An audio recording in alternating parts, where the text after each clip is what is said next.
Halo semuanya, selamat malam.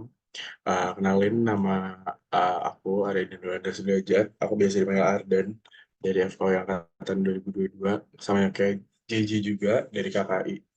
Dan sekarang di MedN ngebantu JJ sebagai Vice Head dari Networking Medical Entrepreneur. Mungkin sebelum gue mulai, boleh deh kenalan dulu nih sama teman-teman yang ada di sini. Kayak nama panggilan aja siapa?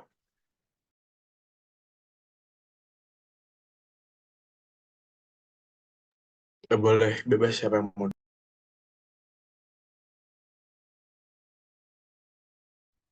Aku dulu deh Kak, kalau aku Brian Lawrence bisa dipanggil Brian. Oke, thank you Brian. Boleh mungkin ini nih Kayla. Halo Kak, kenalin aku Kayla Reza Hidayat, biasa dipanggil Kayla dari FKUI 23 reguler. Oke, Leslie. Halo, halo, nama aku Aurelia Dwi Bawa, bisa dipanggil Aurel. Oke, oke, halo, selamat malam semuanya. Oke, halo Aurel, Kayla sama Brian.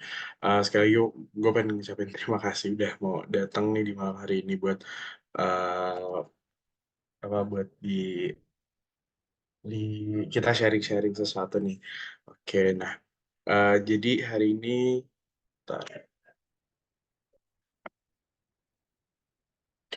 Oke,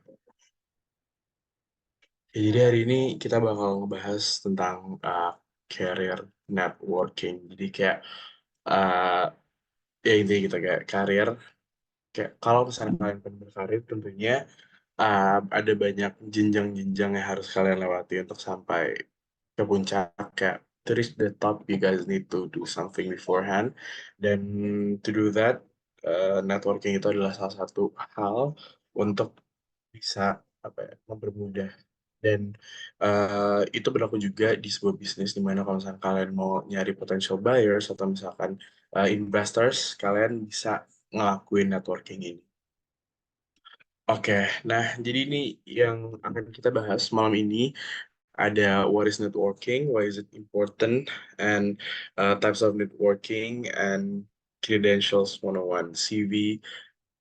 Mungkin di kesempatan ini CV dulu untuk signaling, motivation letter, dan semacamnya. Nanti mungkin kalau misalnya ada kesempatan lain, gue jelasin lagi.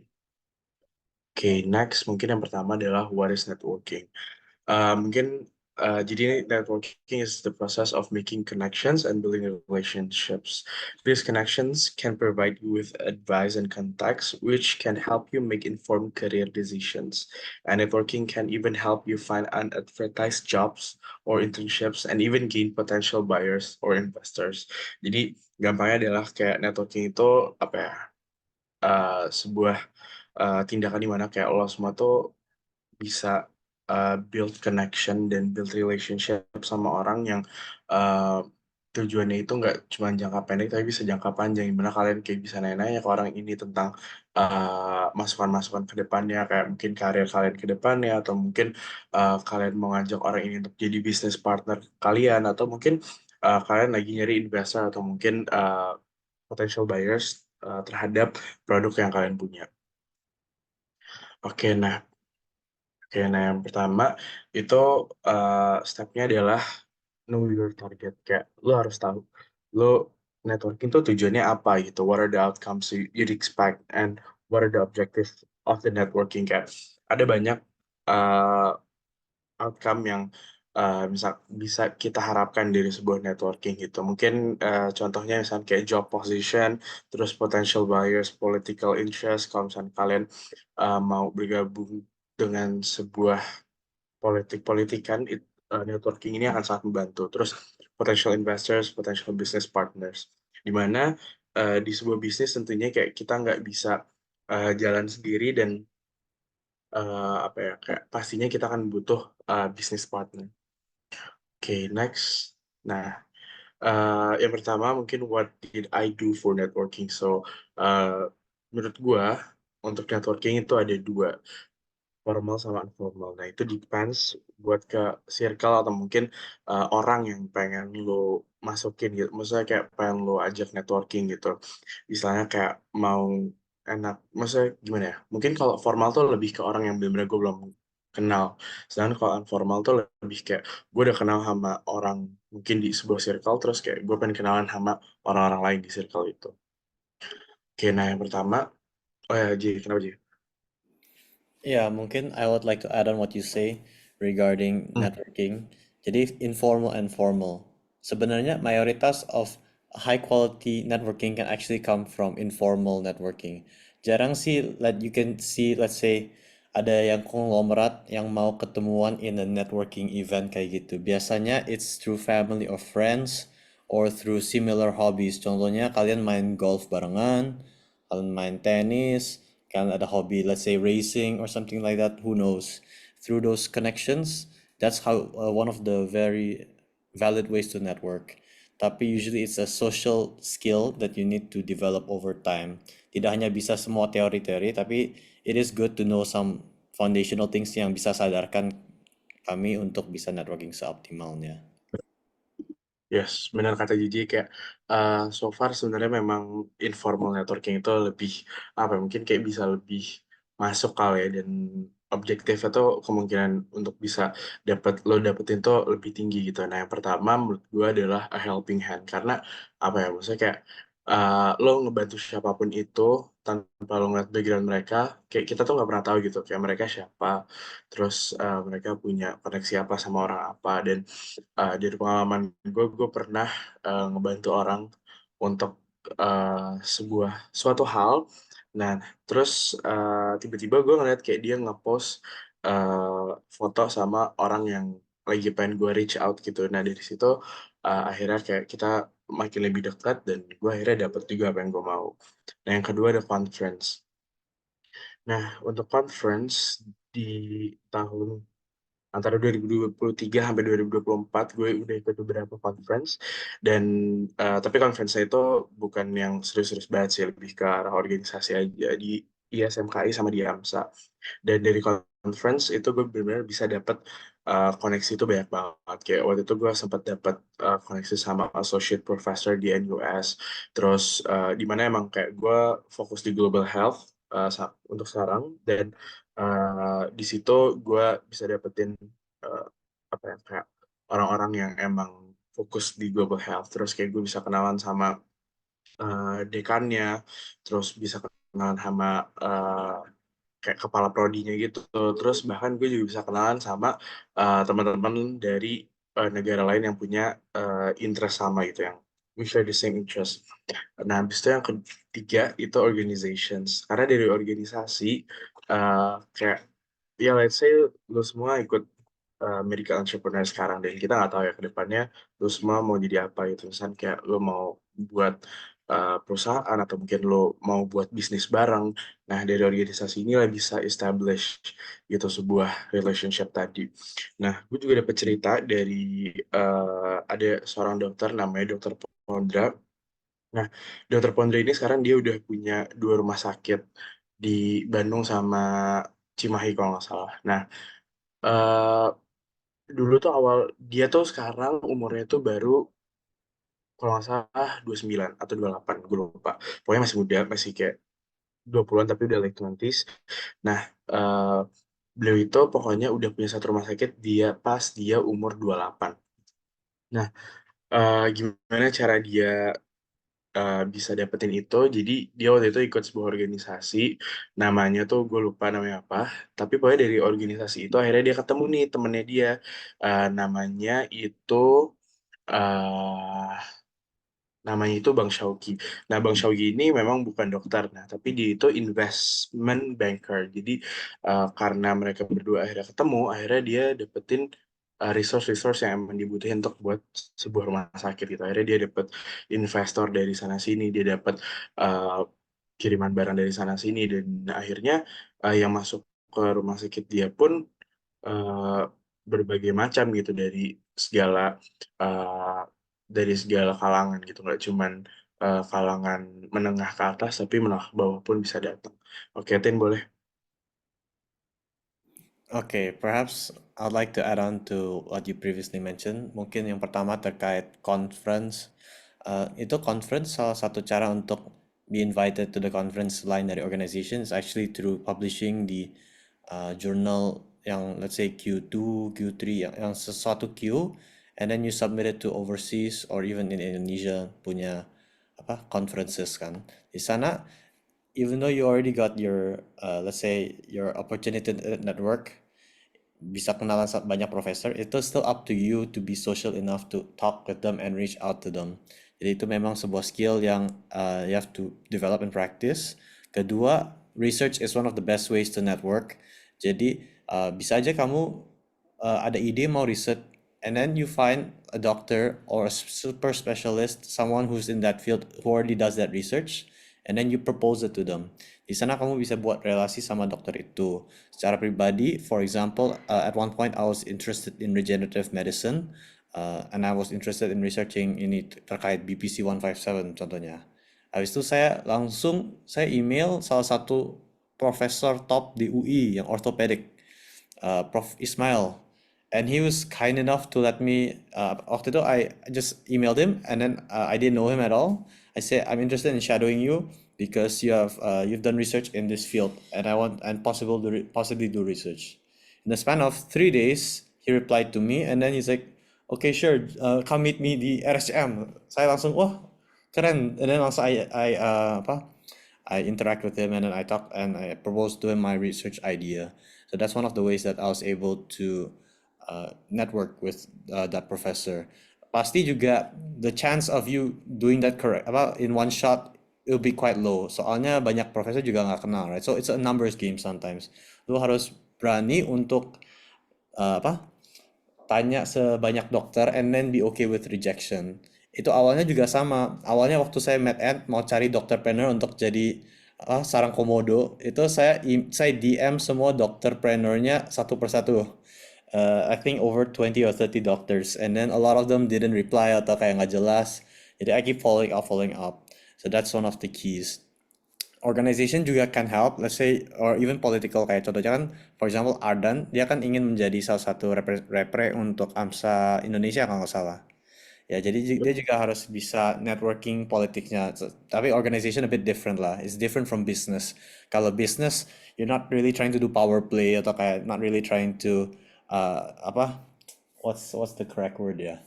To butter up to your seniors. Jadi itu a different type of political networking skill. Itu lebih ke Yep. corporate sih. Approach-nya beda.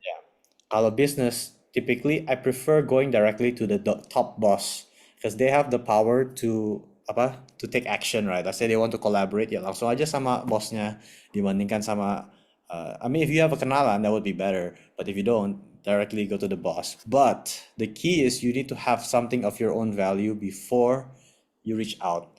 I read an interesting post. Orang bilang, oh, saya mau network A, B, C, D, E, tapi you have nothing to add of your own value to the person. Why would they spend time with you, right? Contohnya, let's say, just give example yang ini kan mau ketemu Dr. Ivan sini in the probably next month or something like that. If he talk with you, he needs something that he can remember about you in case he needs.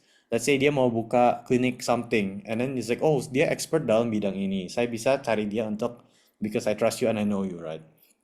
So you have to think, what about my own value can I offer to help secara relasi, secara komunikasi, or at least make an impact so they can remember you. That's something I like to add. Oke, thank you, Tin. Oke, setuju banget. Sorry. Ya, setuju banget sama Gigi. Kayak balik lagi, kayak yang gue bilang tadi di awal, approach lu mau apa, lu pengen jadi apa gitu. Akhirnya kayak lo networking untuk apa? Lo pengen bisnis, lo pengen jadi ketua sesuatu, lo pengen jadi nyalek ya, atau lo mau ngapain, lo itu semua punya different approach. Nah, balik lagi, tapi lo juga harus bisa punya approach yang in a political way gitu, karena ke depannya kalau misalnya lo punya bisnis, balik lagi kayak ada beberapa bisnis yang emang require izin yang harus ke pemerintah gitu, yang punya stakeholders. Misalkan kayak gua mau buat jaringan klinik. Nah ya udah gue harus ngedeketin nih direktorat kemarin gue deketin siapa ya? Direktorat ini. Kemenkes atau apa contohnya? Ya, pokoknya di bawah Stem cell, Kemenkes lah ya. yes. Stem cell, the clearance is Mm, very hard. Let's say, okay. yes. Nah, itu deketin aja ke Kemenkesnya. Kayak Kemenkes tuh nggak harus menterinya ya. Kayak lu bisa juga ke direktur-direkturnya gitu yang ada di bawah menteri. Nah, abis itu oke, lanjut ke pertanyaan kelas yang selanjutnya.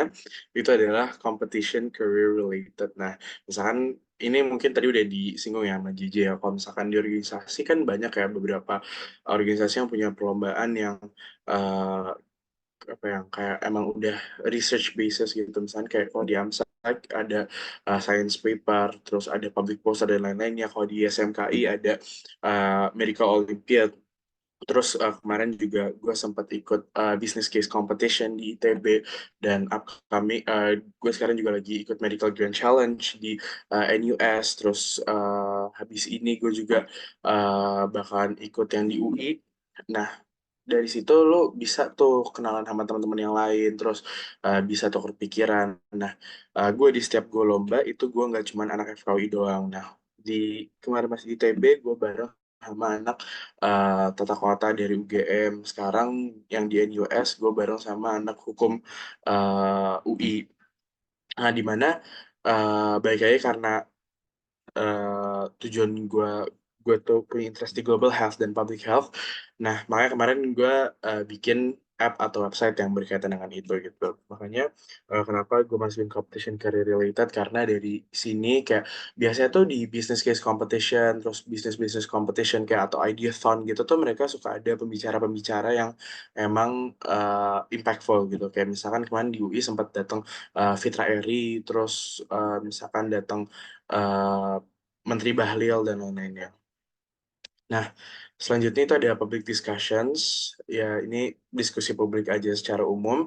Terus ada officials of important events. Nah, official of important events itu apa sih? Nah, jadi mungkin kalau di lingkungan FK itu misalnya kalian jadi panitia pengukuhan guru besar, terus misalnya kalian jadi panitia pelantikan lulusan dokter, terus misalnya kalian jadi panitia ini kalau misalnya di KKI ada eh, apa tuh Tin yang lulusan dari luar negeri tuh?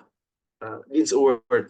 Dean's Award ya, ya. Ya, kayak Eh, kemarin Kak gua Faruqi tuh ya kalau nggak salah menang. iya. Nah, gue tuh di tenure lalu itu gue dapet kesempatan untuk jadi MC-nya Dean's Award. Nah, setelah acara ya gue ngobrol-ngobrol akhirnya sama semua dekan-dekan dari Universitas Abroadnya FKUI. Akhirnya ya gue kenal sama mereka, terus gue ya tahu gimana sih cara masuk ke tempat mereka, terus kayak apa yang mereka butuhin dan kayak di sana tuh belajar apa aja gitu. Dan emang gue sampai benar-benar ngobrol yang lumayan deep conversations juga gitu. Nah, terus kemarin juga gue sempat jadi panitia di pengukuhan guru besar. Nah, pas di pengukuhan guru besar ini, gue ketemu tuh banyak dokter-dokter IPD, walaupun interest gue sebenarnya anestesi bukan IPD. Tapi dari mereka gue dapet juga nih kontak-kontak ya, mereka nanya kan, lu mau jadi apa nanti abis ini? Lu mau spesialis apa? Anestesi bang. Oh, ya udah nih, gue ada temen nih, coba kenalan gini gini. Nih. Nah, di situ dapetlah kenalan. Terus kemarin juga pas pengukuhan sempat ketemu juga sama dokter polisi yang dimana tuh kalau nggak salah dia jadi kepala rumah sakit or something gitu. Nah, terus selanjutnya itu hospitality meeting. Nah, hospitality meeting nih apa sih? Ini sebenarnya kayak bahasa kerennya aja, cuman kayak bahasa Indonya mungkin ngopi lah ya, kayak atau mungkin makan malam sama orang penting, atau mungkin makan siang, atau mungkin afternoon tea, atau ya mereka kayak ngopi atau mungkin kongkol-kongkol lah, atau nongkrong-nongkrong sama orang-orang yang emang kalian rasa penting gitu untuk networking kalian. Misalkan contoh gue nih, gue pengen jadi regional chairperson AMSA Indonesia. Nah, kemarin gue ngajak ngopi nih regional chairperson AMSA Indonesia yang dua tenure di atas gue untuk ngobrol-ngobrol segala macam. Nah, dari situ dapetlah insight kan banyak dari dia. Terus akhirnya bisa juga kenalan sama kating-kating yang lain, senior-senior yang lain. Terus gue juga kemarin sempat ngobrol sama siapa lagi ya? Sama misalkan ketua BEM UI yang sebelumnya. yang sebelum Feral dan sebelum Melki. Nah, Bang Bayu. Nah, akhirnya pas gue sama Bang Bayu ya dikasih lah sama Bang Bayu kayak mau nggak nih rekanan bisnis gini-gini ini. Coba lu ada rekanan gak di Bali? Terus akhirnya ya nantinya mungkin bisa establish bisnis ke depannya. Nah, terus terakhir adalah sports events or game. Ini Mungkin yang I would paling like to add penting guys. one tip regarding Yes. kopi or lu ngajak siapa, let's say bos yang penting or whatnot. Mhm. If you're the one that reach out, one great tip is you should pay for it. Let's say you ngajak makan, you should pay for it. Even though kadang-kadang bisa Yep. mahal, right? It shows that lu juga nggak apa, like emang you're gonna split the bill with kayak bos besar nggak kan? Especially ya, or either nanti you anggap dia yang harus bayarin lu makanan, nggak kan? Itu is like very rude and apa? Typically rich people don't like apa people assuming they have to pay for them, right? So one great tip for you is if you ngajak a high official or whatever or kakak kelas whatnot, you should first offer unless they really force you not to pay. But if you can, you should try Yes. to pay for them. Like kemarin Yeah. hari gue itu cukup mahal sih. Gue main tenis sama Dr. Ben, saya ngajak dia. And then dia juga ngajak istrinya. And then I paid for the tennis, right? And the place was quite expensive, but it was a worthwhile investment for me because he eventually invited me to play again. And I ketemuan network with Dr. Anestesi and also Dr. apa ya, Bedah Umum and a banker. So if you apa give first, it's more likely for them to reciprocate it. That shouldn't be the goal, but that should be your mindset when you're going into these networking meetings. Yeah. And Yep. maybe one Betul. more thing to add is trust is key. People who are at the top level, they're only gonna offer you something if they really trust you. Besides that, they can find someone who's not from UI, who's not, let's say, not as academically smart, their CV not as good, but they trust them, then they will stick with them. So that's another important thing. Iya, gue setuju sama JJ. Nah, jadi ya istilahnya kayak lu semua nunjukin lah lu pengen bayar walaupun kayak kadang mungkin kalau misalnya sama bos-bos gitu, kadang mereka juga punya pride masing-masing ya. Kayak mungkin ada juga sebagian dari mereka yang akhirnya udah deh sama saya aja gitu akhirnya dibayarin sama mereka. Nah, terus tadi juga JJ bilang tentang trust. Nah, trust ini tuh berlaku banget di bisnis karena eh, apa ya bisnis itu ada dua tipe, ada yang memang tipe apa ya mungkin bisa dibilang kayak di ibarat kayak dinasti sama non dinasti deh gitu. Ibarat dinasti itu kayak apa ya, misalnya kayak RS Bunda nih, RS Bunda kan yang punya kan keluarga sini kan. Nah, untuk masuk ke apa ya ke perusahaan keluarga itu tuh menurut gue lebih susah daripada perusahaan non keluarga. Kenapa? Karena kalau misalnya perusahaan keluarga itu tuh based on their trust on you gitu. Sedangkan kalau misalnya perusahaan non keluarga biasanya memang dilihat pure benar-benar dari kinerja lu gitu, kayak lu kerjanya bagus apa enggak, terus atau misalkan ide lu bagus atau jelek, dan misalkan ROI-nya bagus apa jelek gitu. Terus BEP bisnis lu punya gimana, bagus apa enggak perhitungannya ke depannya kalau misalkan itu. Sedangkan kalau misalkan di perusahaan keluarga mereka lebih ke relationship gitu. Kalau misalnya mereka udah trust sama lu, mereka udah punya relationship yang ekstensif, kalau misalnya lu mau apa, kemungkinan besar mereka bisa loyal dan royal untuk bisa bantu lu uh, build your own business gitu atau mungkin bantu-bantu lu lah kalau misalkan lu pengen berkarir gitu. Nah, terakhir ada sports event or game. Nah, kenapa events juga masuk? Karena kayak banyak juga misalkan Indonesian Open deh, kalau misalkan di golf ada Indonesian Open, itu di situ tuh banyak tuh konglomerat-konglomerat yang datang dan juga business owners atau bankers yang datang-datang. Nah, di situ bisa tuh kalian kenal-kenalan. Kayak waktu itu gue kenal-kenalan lah sama om-om yang ada di sana. Mungkin itu terus misalkan sports event apalagi ya biasanya tuh tenis, golf, terus polo, terus pokoknya ya intinya Basket. basket, Yeah. bola dan lain-lainnya. Usually Nah, sorry, you wanna go first? lu. Biasanya kalau Indonesia for doctors, uh, golf is not really the main sport that they play. I know there is ada pediatric, ada tennis club, Tapi itu juga agak tua-tua, but it's not like a very high level tennis. Dibandingkan golf, biasanya golf untuk main lu have to invest quite a lot, and itu lebih kepada bidang bisnis. Soalnya yang pemain golf usually is in business sector, business, banking, lawyer. Doctor is Yep. few, and typically it's for orthopedi atau kadang-kadang sports medicine. Jadi itu juga harus sadar aja. Let's say you wanna cari IPD, kayaknya jangan lewat golf if you want it purely just for that connection. Atau Mm-mm. basket atau Iya, biasanya tuh yang bedah lain ya. IPD tuh mereka sukanya main bola, main mini soccer mereka biasanya. Ya. IPD And yang one of bola. the ways you can scout is through let's say lu ada target mau ketemu sama dokter ini, ya coba you baca Instagramnya, LinkedIn-nya, apa hobinya, Yes. cari di sana lu bisa, let's say, oh I want to invest in this sport, I think it's interesting and I can network with this community of doctors, kayak gitu. Yep, betul, setuju sama Gigi. Nah, terus terakhir kayak ada beberapa olahraga yang menurut gua kayak at least lu bisa lah untuk lakuin olahraga itu. Yang pertama tenis, yang kedua golf. Kenapa dua permainan ini? Karena maksudnya kayak uh, unofficially sebenarnya most of the business apa ya kayak business decision tuh berada di sporting game gitu kayak Hmm. misalkan gue misalkan nih uh, gue pengen nyelesain izin tambang gue ajak aja nih menteri ini apa namanya stafnya menteri lingkungan. Om ayolah main golf 18 hole pagi gimana gitu, udah tuh nanti situ sambil kan di antara biasa tuh kalau golf di antara hole tuh lumayan jauh ya jalannya, nah sambil Yeah, jalan itu kita like five, ngomong. 6 hours, the whole game of Iya, golf. Yeah, iya, nah di which situ is typical. uh, Oh, sorry, continue.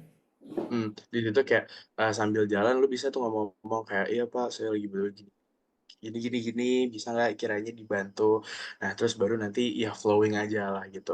Mungkin memang khususnya golf adalah sebuah apa ya kayak eh, sport yang emang punya konotasi yang cukup buruk gitu ya, mungkin di beberapa kalangan masyarakat gitu yang kayak menganggap kayak golf terlalu konglomerat dan mungkin ada beberapa stigma yang menandai bahwa golf itu terlalu dewasa lah istilahnya. Tapi menurut gue adalah apapun itu, kalau misalkan lo pengen sesuatu ya lo harus punya usaha lah untuk ngelakuin itu. Tapi balik lagi, uh, both are expensive sports, jadi ya kalian tentuin aja mau yang mana dulu yang kalian pelajarin. Tapi gue pribadi, gue belajar golf dulu karena memang tujuan gue itu politik sama bisnis, bukan ke arah dokter gitu. Makanya gue belajar golf dulu. Oke, Oh, maybe next maybe I can adalah add for oh yes. the sports because I do play golf and tennis. Personally, I played tennis dari SD sampai SMP. I stop, baru saya main lagi kan. Jadi saya backgroundnya cukup banyak. And untuk tenis sebenarnya lebih kepada niche sport sih. Jarang banyak dokter yang main tenis. Tapi one of the downside about tennis tuh nggak bisa terlalu networking secara ngobrol unless you play with like a big group. Tapi juga big group is not favorable. Biasanya lu mainnya kayak capek, susah ngomong. That's one of the things that like Hansen told me.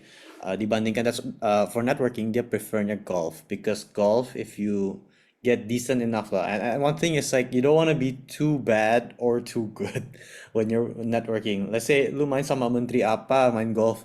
You don't want to like excessively beat them, you know. You want to be good enough that oh ini kayaknya saya mau main sama dia lagi, right? That's a consideration. And also, so that's why if you want to network purely for networking, I would recommend golf. And also, some people think golf investmentnya quite expensive, right? Some Yep, alternatives to make it more affordable. Pertama itu lu beli pinjam second, stick orang tuh. pinjam stick. Yeah, play with your friend. Like for those that ikut besok, nanti kalian belajar dari Ai yang ngajarin kalian gimana bisa golf. Right. Cause yang awalnya ngajarin Ai juga my FOSIP, Dr. Hansen yang nanti kalian ketemu besok. Yeah, and then I learned from him, and then I practice myself. Jadi kayak you have to dedicate it. Like lu nggak bisa kayak kalau lu nggak latihan, you cannot play in the course. You have to Betul. dedicate a significant amount of time and money. And once you're decent enough, yeah, you can start to play in the course. And course juga mahal ya. Ini I heads up aja ya. Itu main di Greenfee sekali itu bisa on average like 800K. No, sejuta lebih. Yeah, okay, KDP, weekday. Weekday it's let's say 800K. 800 ya. 800 and then caddy fee minimal 300.000 and then let's say you buy second ball that's another 200K to 400K if you nggak banyak hilang bola kan. So that's just a consideration. Tapi if you play Yes. weekend, ini lebih mahal. Weekend is 1.5 times the green fee. Jadi kayak Yep. 800.000 ini 1,2 juta. So if you're not financially ready, yeah, maybe you can keep it in the back burner. But if you Yeah. want to just learn for the social aspect, let's say main sama temen driving, yeah, no problem. And sebenarnya also for next year we're planning to make seminat, semacam seminat. Well, we make komunitas dulu, baru bisa jadi seminat later after a year for golf. So that's why I was about to invite kalian if you are interested and let's say you enjoy golf, maybe not purely just for the networking, but you enjoy golf, mau belajar, boleh aja kalian bisa ikut. Yeah, that's just a bit about the golf and for tennis. Basket juga sering sih, tapi I don't really play basket. How about you, Ardan? You play basket gak? Ya, gue main basket juga di FKUI. Kayak most of the sports in FKUI kayak gue suka ikut aja sih kayak kecuali volley ya. Gue tuh sering ikut mini soccer di FKUI, terus basket, terus golf. Tapi gue nggak main tenis kayak JJ. Nah makanya walaupun gue gendut tapi tetap olahraga harus. Oke. Gitu sih.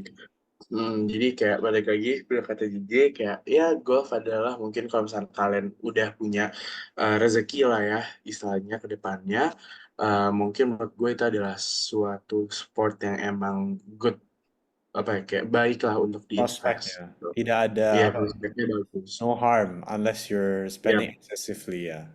benar, kayak ya balik lagi sesuai kemampuan finansial kalian masing-masing aja dan kalian butuh lobbynya sampai sejauh apa, kayak kalian butuh benefit sejauh apa gitu. Kayak terkadang kalau misalnya kita mau orang invest ke kita gede ya kita juga harus invest gede ke cara kita bisa network ke mereka gitu. Misalkan ya mau ke menteri gitu, kalau kita lihat dia hobinya main apa gitu, misalnya dia hobi mancing ya kita ajak dia mancing, misalkan dia hobi golf ya kita ajak main golf. Dan benar kata JJ, kita di sebuah sport tuh kita nggak boleh kelihatan cupu dan juga nggak boleh Ya. kelihatan jago gitu. Jadi ibaratnya nggak malu-maluin dan nggak bikin orang malu gitu. And if you Jadi can leave an impact, let's say you're very apa ya, you're very good at one thing, or your communication skills very good, you're a very friendly guy, or you're a very intelligent, very sharp guy. Ya make an impact on them. Jadi mereka ingat, oh lain kali saya ajak dia yang kayak gitu. betul. Kayak akhirnya sering dibawa-bawa aja lah gitu. Kayak misalkan misalkan JJ jago nih main golf. Wah, gue liatin misalkan JJ lagi mau networking ke gue gitu. Gue liat JJ main golf bagus. Wah, gue liatnya kayak, oh ini orang jago nih main golf nih. Boleh deh misalkan kayak gue bilang, J, kayak pukulan bagus nih, mantep nih. Boleh deh ntar kita main lagi bareng gitu. Akhirnya main bareng lagi, akhirnya kita bisa punya kesempatan lagi untuk ngobrol gitu. Makanya Or itu if you're or if you're bad, at least be funny, you know. If you're funny, ya they will remember you. itu dia. Nah makanya itulah dia kayak networking tuh memang rada tricky ya guys. Terkadang memang di networking ini kita juga harus ngeluarin uang. Baik lagi tadi apa yang gue bilang. Kalau misalnya kita mau orang invest ke kita gede, kita harus bisa invest ke orang itu juga gede. Walaupun sama seperti investment pada umumnya, bisa boncos, bisa enggak gitu. Itulah namanya networking gitu ya. Oke, nah selanjutnya adalah what do you need for networking? Jadi ini adalah menurut gue poin-poin penting yang harus lo perhatiin selama lo networking sama orang. Mau itu lo nyalek, mau lo nyari bisnis segala macem, menurut gue ini yang paling penting. Yang pertama lo harus punya wide knowledge. Kenapa punya wide knowledge? Istilahnya ya apa ya? Misalkan ini kita karena tadi lagi ngomongin golf, misalnya kita main golf aja. Wide knowledge dalam artian misalnya kita nggak cuma main Let's say olahraga itu, ya lu, coba lu Tin, bisa lu ngerti? ngobrolnya tentang contohnya lu ngerti sportnya, oh kalau pakai stick ini kayak gini, oh kalau Hmm. geopolitik kayak gini, kayaknya Tesla nggak Nah, investasi di ini karena Apple lagi gini. Atau let's say iya. you know medical as well. So orangnya mungkin bisnis aja, dia nanya lu, oh what about the doctor status ya yang apa PPDS di hospital based, and then you can talk about it. Let's say about the financial aspect as well. So you have something to talk about, not just one thing. Let's say you only know about medicine, ya susah connect. That's why Benar. orang bisnis harus bisa industri banyak. Dia bisa ngerti investasi apa, and that's how they build relation. That's how you can talk Betul. with lawyers. That's how you can talk with officials. Being able to komunikasinya lancar. So not just the pure communication skill, tapi kontennya kayak gitu. Yap, itu dia. Kayak pokoknya bikin gimana lo tuh bisa nyambung sama semua topik yang orang ngomong gitu. Jangan kayak lo buka sebuah topik akhirnya ngerembet sama orang ngobrol ini ngerembet, terus pas ngerembet lo nggak tahu nih dia ngomong apa. Akhirnya lo iya aja gitu. Nah, itu nggak boleh tuh kayak gitu. Kayak kalian tuh harus benar-benar bisa punya wawasan yang luas gitu. Bener kayak JJ kayak tadi harus tahu geopolitik dan tentunya harus tahu ya kayak basic-basic di bisnis tuh apa aja sih yang perlu kalian tahu. Hmm. Misalkan tadi mungkin kayak apa tuh namanya guesstimating gitu kayak lo misalkan harus bisa nih kayak nebak sambil nge-estimate gitu. Misalkan kayak guesstimating ini profitnya kira-kira ke depannya bakal berapa ya atau misalkan kayak eh apa ya misalkan kayak marketnya nih Let's lagi say orang-orang gitu. renewable energy sector lah, renewable energy. Atau let's say kan ada based on the end results of the election, kan mereka banyak mau investasi. Prabowo mau membuat business friendly, right? So contohnya you can ask them, oh, what do you think about the election results? Do you think that the investasi akan naik based on the shift, or how fast is the IKN gonna develop? Something like that. That you can connect the dots, you know. That's the main point. And also important, kalian harus lihat kamu ngobrolnya sama siapa. Mereka seumuran nggak? Mereka selevelan nggak? Kadang-kadang lu ngobrol sama bos top atau apa, itu mereka egonya sangat tinggi. Terutama with specialist ya, dokter spesialis biasanya egonya sangat tinggi. So how do you accommodate with that? That is something yang kalian harus self-regulasi. Jadi jangan uh, ngobrol seperti kalian paling pintar. Nanti they're not gonna like you, especially if they're elderly ya. Biasanya lebih baik kalian dengar mereka Yep. ngobrol, and then kadang-kadang oh oke gitu ya. And then once in a while you can add your opinion. Tapi jangan bersikap kayak semacam sombong walaupun kamu nggak sombong. Don't be a know-it-all, you know. uh, and another additional thing that you can add is if you this is based on my experience and watching some friends. Some people waktu mereka ngobrol sama yang let's say networking dengan high apa individual yang top lah, mereka jadinya kayak uh, apa they lower their self. Mereka kayak oh iya kayak they're like acting like a karyawan, right? Or lowering their self esteem. Kalian nggak boleh kayak gitu. If you want to network properly, you have to act as if you are your own personal self tanpa menjadi sombong. Jadi kalian harus terlihat confident. Walaupun sebenarnya kamu bisa aja nggak memiliki banyak atribut CV yang tinggi apa, kalian masih harus menerapkan identitas kalian sendiri. So what makes yourself unique? Not so just you just fall under the pressure. That's an important thing that will make your networking more successful. Nah, betul.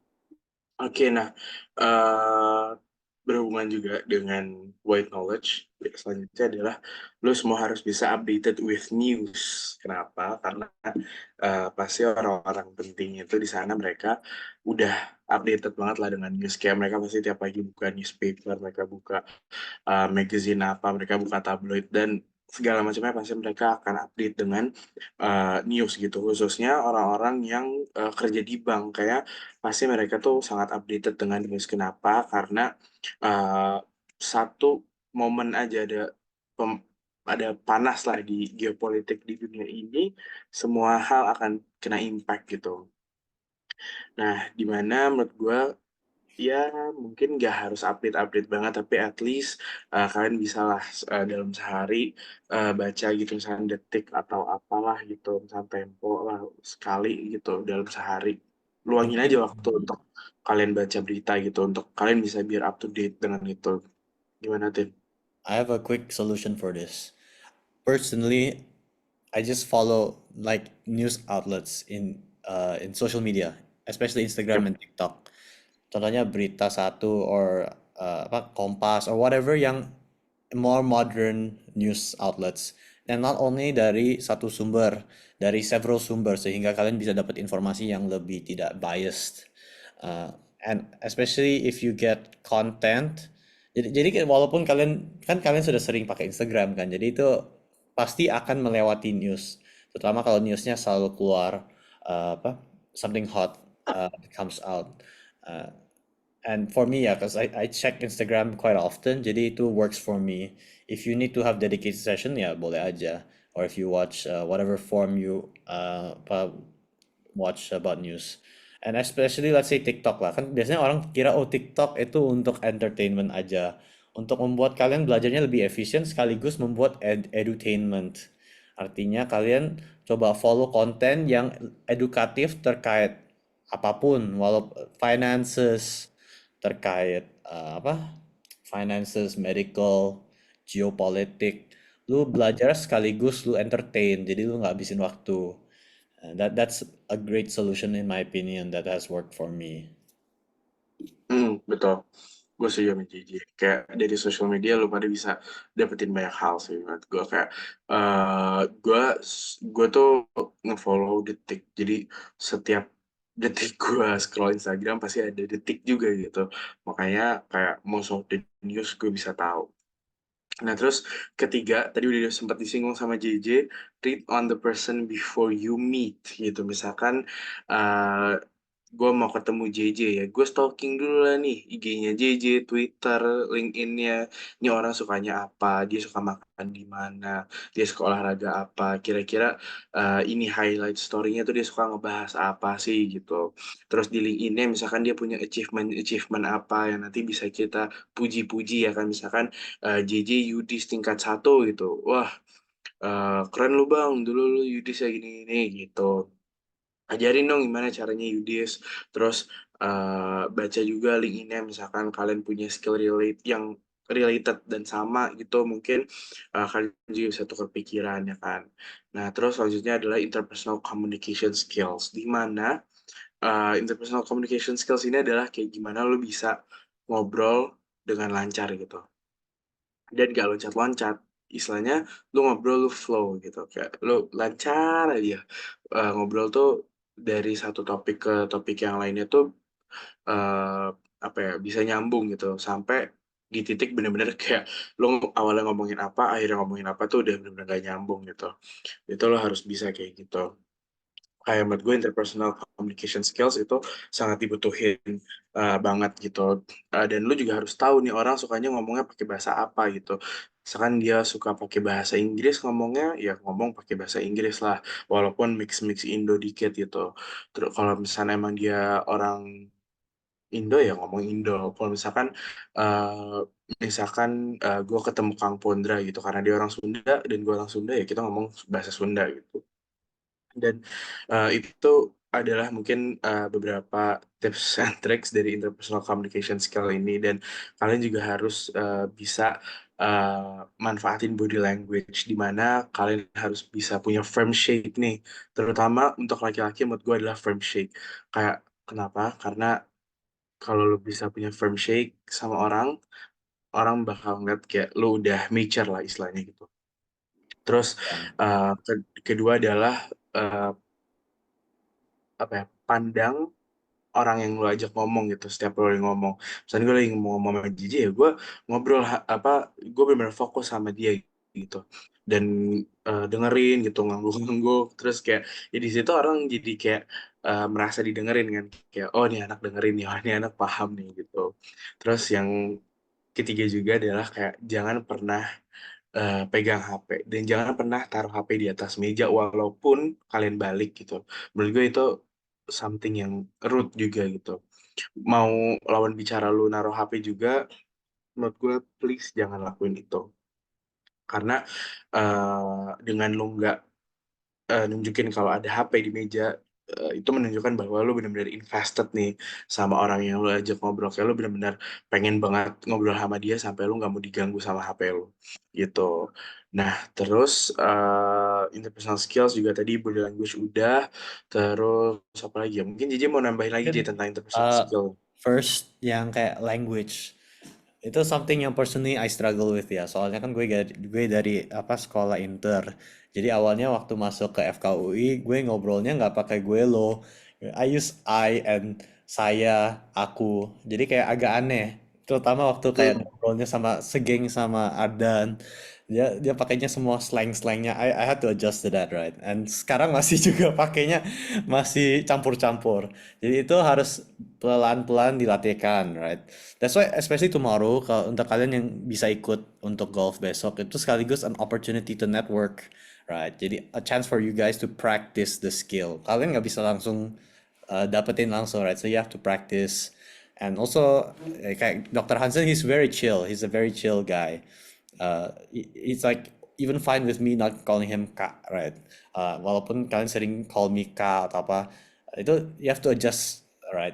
Based on each person. Some people much more senior ya, you have to keep the boundary. Tapi masih sikapnya masih harus confident, bukan sombong ya. Confidence and sombong is different. And yang sebelumnya Adnan said about let's say the posture. You don't want to like run and talk like this. You have to tegak and then let's say use sign language or what intonationnya jangan monotone.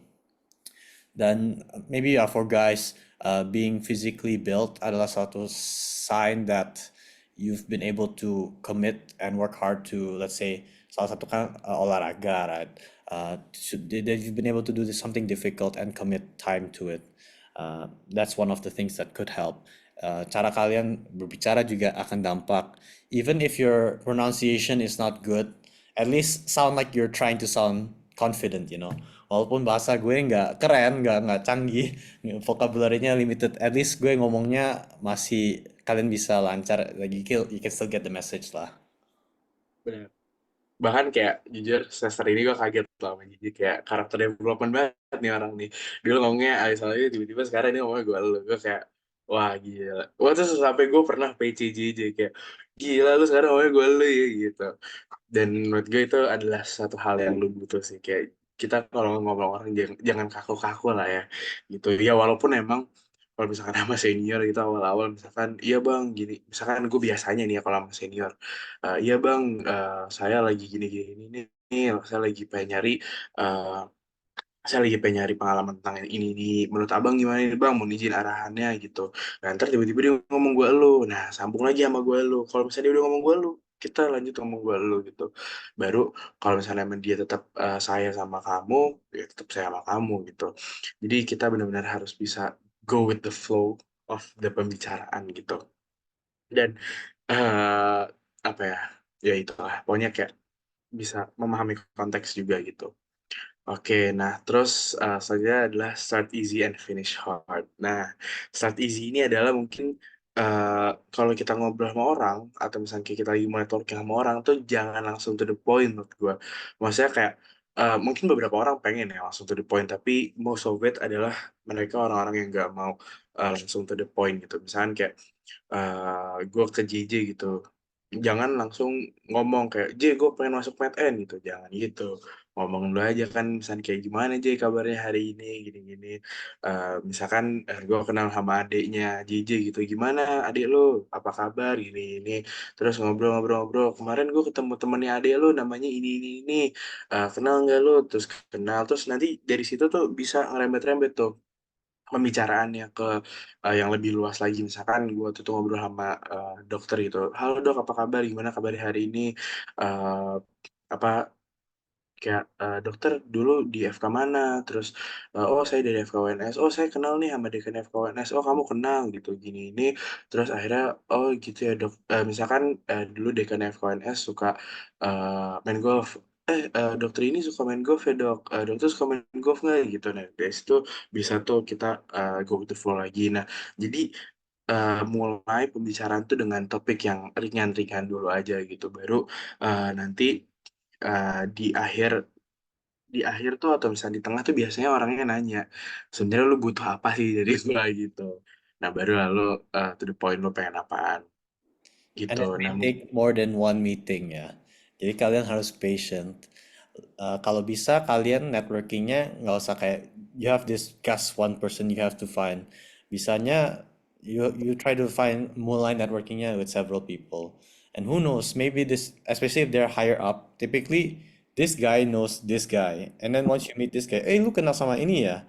And then this guy knows this guy. Like once you're at the top circle, most of them know each other because the circle gets smaller. Right? Jadi lebih sering, especially kalau kalian ketemu orang yang consultant atau lawyer, that will really expand. And the key yang bokap gue ngajarin when you're networking is you need to find that one top person that will get you into the circle of networkies. Jadi kayak kalau lu sudah bisa network sama yang top satu ini dan sudah deket, dia bisa mulai introduksi lu kepada yang teman-teman lainnya. Tapi ini pasti stepnya you have to build your own apa?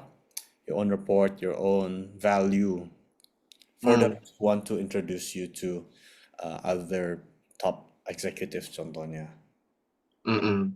Jadi kan enak juga ya kan Jaya kalau misalnya kita punya value sendiri gitu pasti kenalin misalkan JJ lagi butuh sesuatu terus dia ngehubungin gue untuk ngomong sama bos gue ntar kan gue enak nih kenalin JJ misalkan kayak bos nih ada nih teman saya orang pintar ini dia lagi ngerancang ini gitu dan menurut saya idenya bagus dia lagi nyari investor nih bos gitu. Kira-kira bos bisa bantu nggak nih udah aja boleh nih langsung aja ngobrol sama si bos gitu biasanya kayak gitu kurang lebihnya itu simpelnya sih ya.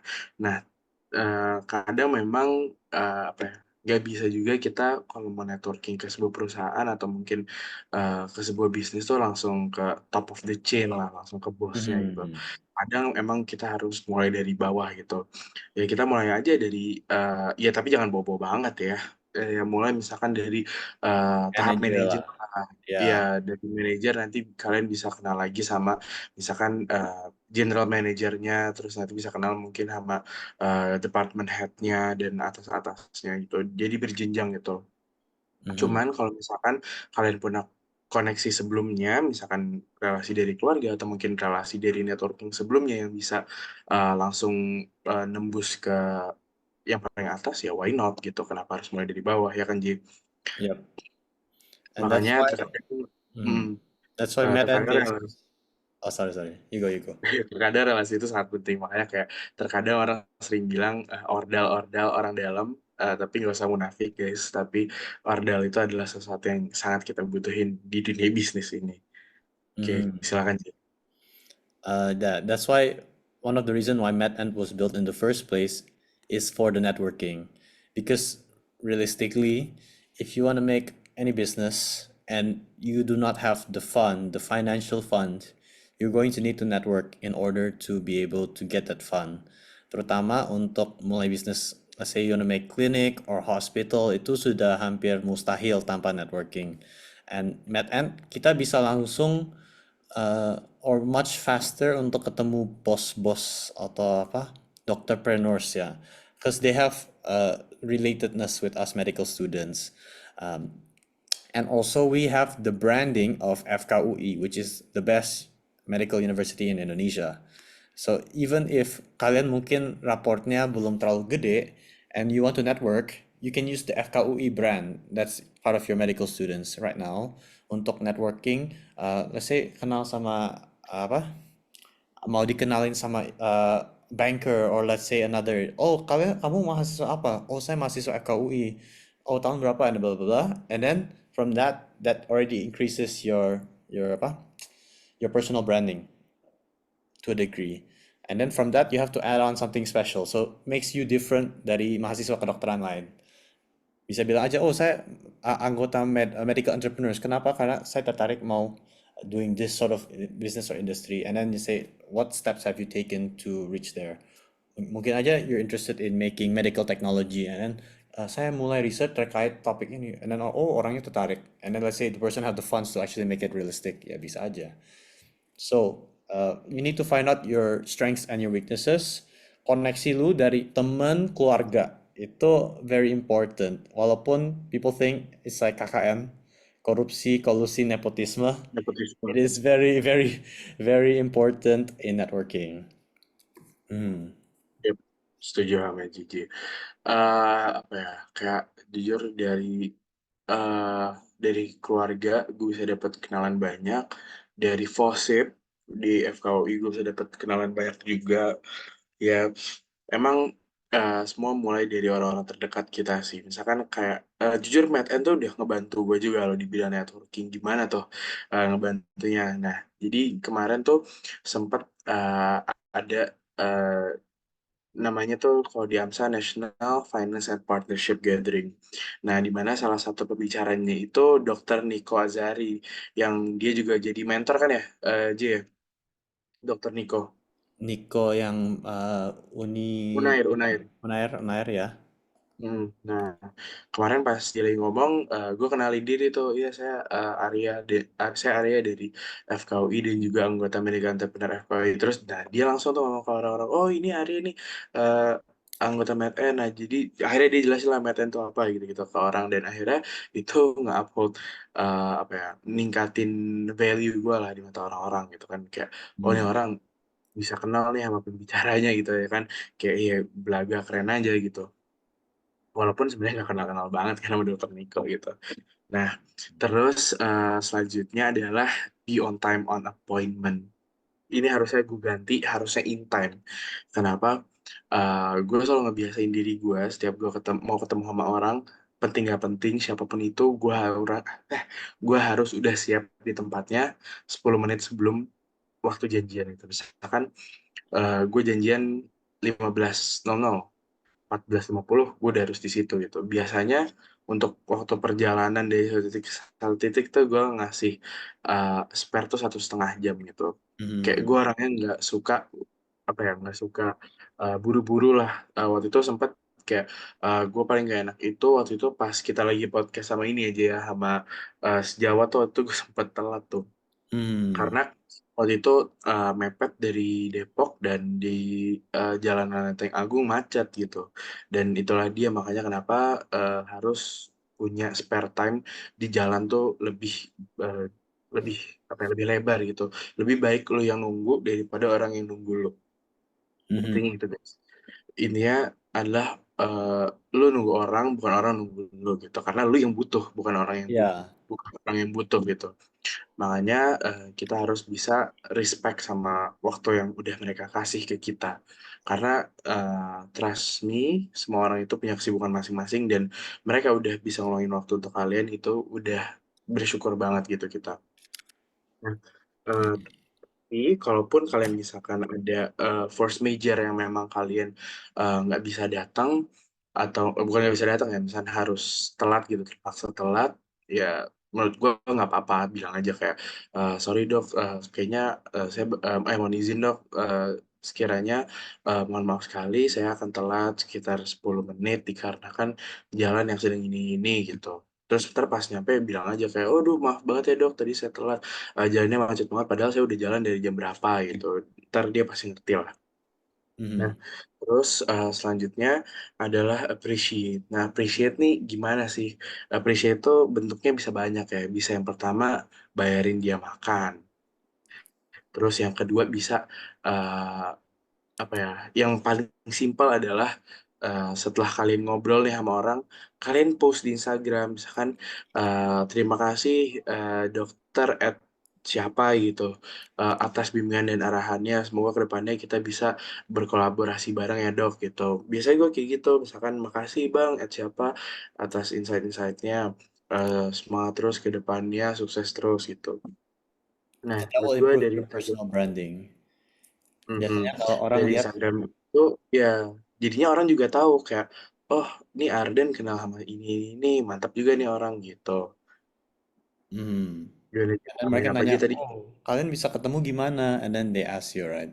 That's another benefit for you. Ya, tapi ya Betul. back to your choice, Kabul mau posting atau enggak.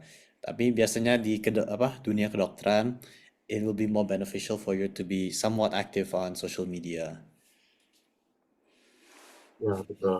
Kalau gue jujur karena gue aktif sosial media kan lebih sering gue post di Instagram sih.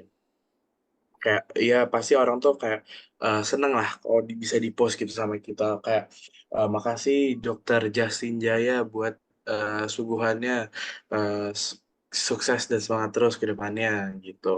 Dan nanti kan JJ repost nih. Nah, nanti biasanya ada tuh rekanannya JJ misalkan nanya, "Wih, siapa tuh anak siapa tuh?" gitu nanya-nanya terus kayak oh dia lagi bikin apa. Nah, di situ bisa juga kan kayak nanti tiba-tiba ada orang yang hubungin gua gitu dari JJ misalkan kayak oh ya halo Arya saya dapat kenal kamu dari Dokter Justin gitu. Saya dengar-dengar kamu pengen bikin bisnis klinik ya coba dong minta proposalnya biar saya cek nanti kalau misalkan masuk sama saya nanti saya mau deh invest berapa gitu. Itulah gunanya sosial media gitu. Jadi sosial media nggak cuma dipakai buat main-main doang tapi emang benar harus serius gitu dipakainya.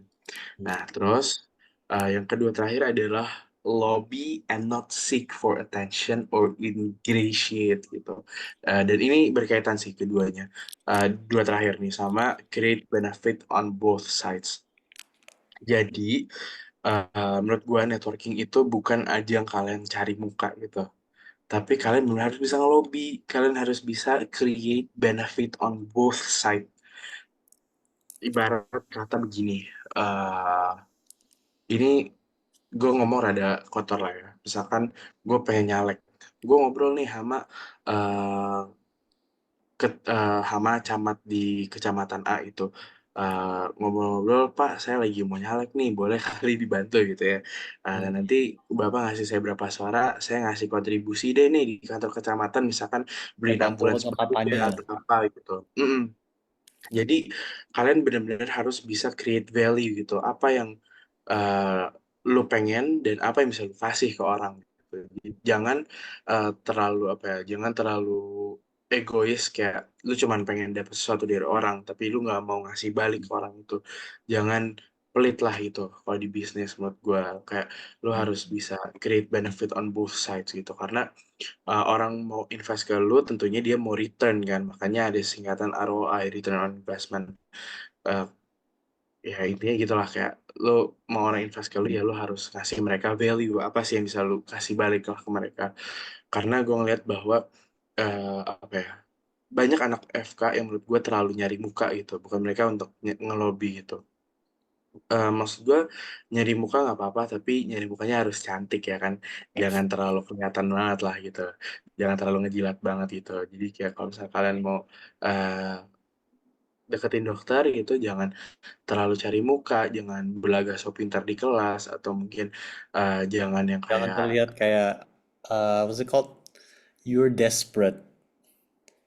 Kalau benar desperate langsung mereka kayak ini kayaknya orangnya mau feel deket. feel duluan. Ya, Mm, lo harus tahu diri ya. lah. Itu dia. Dan jangan juga kalian kayak kelihatan banget manfaatin orang. Misalkan gue punya teman anak menteri gitu, gue deketin terusnya anak menteri nih. Nah, tapi niat gue ngedeketin dia itu bukan untuk temenan, tapi cuman untuk dapat kenalan ke bapaknya. Jangan pernah kayak gitu ya, Hmm. teman-teman semua. Jangan pernah kayak gitu karena baik lagi kita itu networking build relationship gitu. Kita bukan build image gitu, bukan build image doang, tapi kita benar-benar build relationship juga. Di mana relationship ini bisa di-establish kalau kalian bisa create benefit on both sides gitu. Itulah dia gunanya networking. Mhm. Itu Dan ya guys. Jadi kadang-kadang ya kalau mereka bantu gimana sih? kamu harus tahu diri kapan harus membantu balik. Ya, karena Hmm, if they just help you all the time, mereka it's like gimana ya? You have limited number of bullets. Let's say that you can use your networking power lah. Let's say kamu deket banget sama bos ini, ya lu hanya bisa minta bantu dia mungkin sekali maksimal dua kali sebelum you offer up something to them, you know. Uh, yeah, same thing with when networking with people you first time. Biasanya jangan minta-minta apapun right away, you know. Biasanya kenal dulu, mungkin after second, third, fourth meeting, and then you can start to be more open. Tapi kalau business purely transactional itu cara bicaranya harus langsung ganti, especially even with friends or family. Lu harus langsung business mindset, business mode, numbers matter. Jangan ikutin like I feel this, I feel that. Harus kalau you talk with business people langsung lu harus ganti sikapnya. Lu harus langsung talk about the gimana ya? Gimana jelasinnya, Ardan? Straightforward. Gimana? First of all, jangan ramble ya. Jangan, especially with top bosses, mereka nggak suka orang yang ngobrol, like rambling. They want straightforward. Give you clear answer. If they ask you, apakah jawaban untuk A, lu jangan bilang, mungkin bisa B dan C. Tapi kayaknya A. You have to say A, and then Lu harus this. yakin. Yeah, that's the main issue I used to have. That was really bad. My dad keep on telling me to improve the way I speak. Contohnya, Adan coba ask me a question. Let's say business related question. Coba misalkan coba Tin, what do you think on hospital based ini medical education? I Is it think good it's or a bad? great step forward, but needs improvement. One of the things I recently heard from Dr. Ben is that PPDS di rumah sakit is once you graduate from there, you have to work in that hospital. You cannot choose where you want to go. That's why personally I do not want to pick that. Kayak itu kan straightforward kan. Mungkin jawaban terakhirnya nggak straightforward, tapi awalnya saya jawab right away. Jangan kasih muter-muter baru lu jawab. Lebih baik lu jawab baru lu muter-muter. Like that. Benar. Or you Jadi say, istilahnya jangan kebanyakan ngomong ya, kalau saya ditanya langsung aja jawab gitu ya kan. hmm. Tapi jangan kepanikan juga jawabannya. Ya, betul. Or let's say saya mau Adan ini gue lagi mau buat klinik hormon nih. Tapi and then I have to siapin the numbers, right? Let's say and then ya, berapa bro minta untuk bisnis ini. I have to siapin, I have to kalkulasi dulu kayaknya gini. No, I have to say based on my calculations it's 7M. Contohnya untuk membuat 2 cabang pada tahun ini dengan revenue segini estimasinya. Like so you Iya. be prepared as well. Lu jangan masuk tanpa siapan. Same when I do podcast. Gue mau podcast, gue cek dulu dokternya sejarahnya apa, gue cek internet, gue cek sosmed kayak gitu. Benar. Apa ya, kayak istilahnya kayak gimana yang jelasinnya? Kayak Coba nih Adan, ya coba try test one of the adik kelas. Ask them to answer you a question secara yang business style lah, straightforward. Contohnya, ini Adan bos dari hospital yang kalian mau masuk. Contohnya, mau coba PPDS di rumah sakitnya Adan. Coba ya, siapa ya? Let's try Brian deh, coba. Brian. Ini coba ini mungkin case-nya adalah lo pengen jadi dokter di rumah sakit gue lah ya.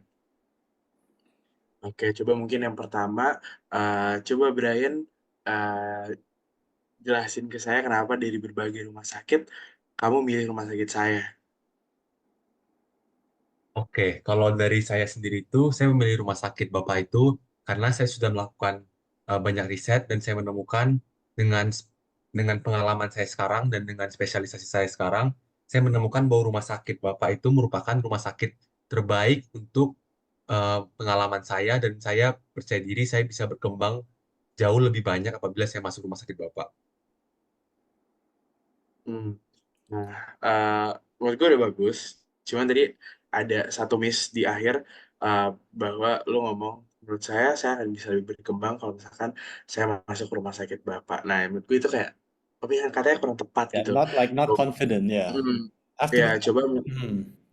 coba bisa lebih flowing lagi, misalnya kayak, oh ya Pak, saya ngeliat bahwa rumah sakit Bapak nih rumah sakit terbaik loh di Indonesia terkait dengan pengobatan hormon. Saya kemarin dapat info nih dari keluarga saya yang udah pernah berobat di rumah sakit Bapak.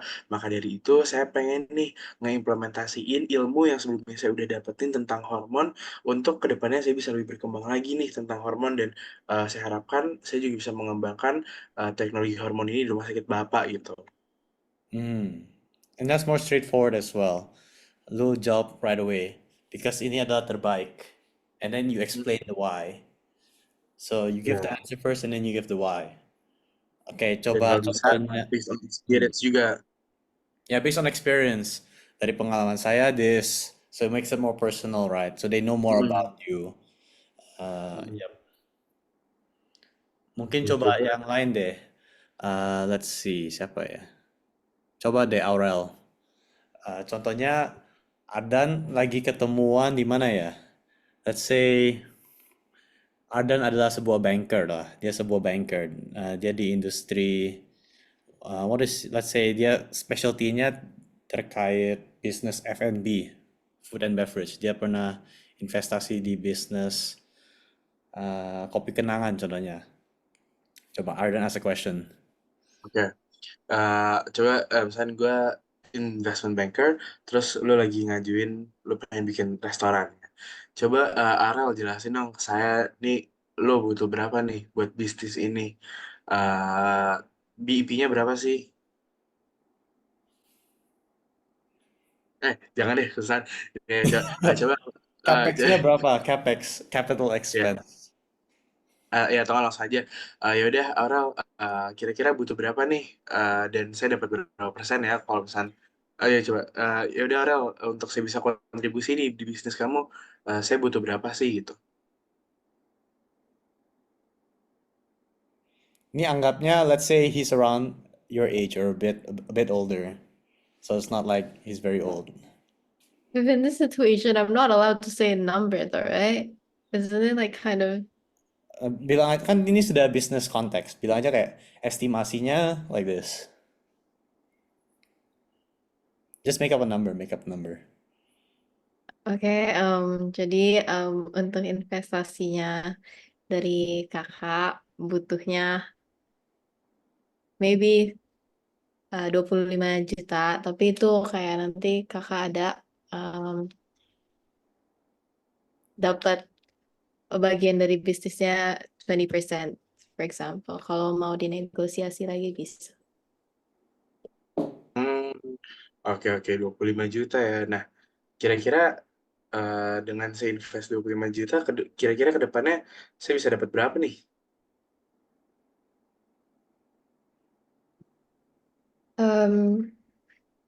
Dari bisnis kita berharap untuk multiply that number jadi 100. Jadi 100 ya. Oke.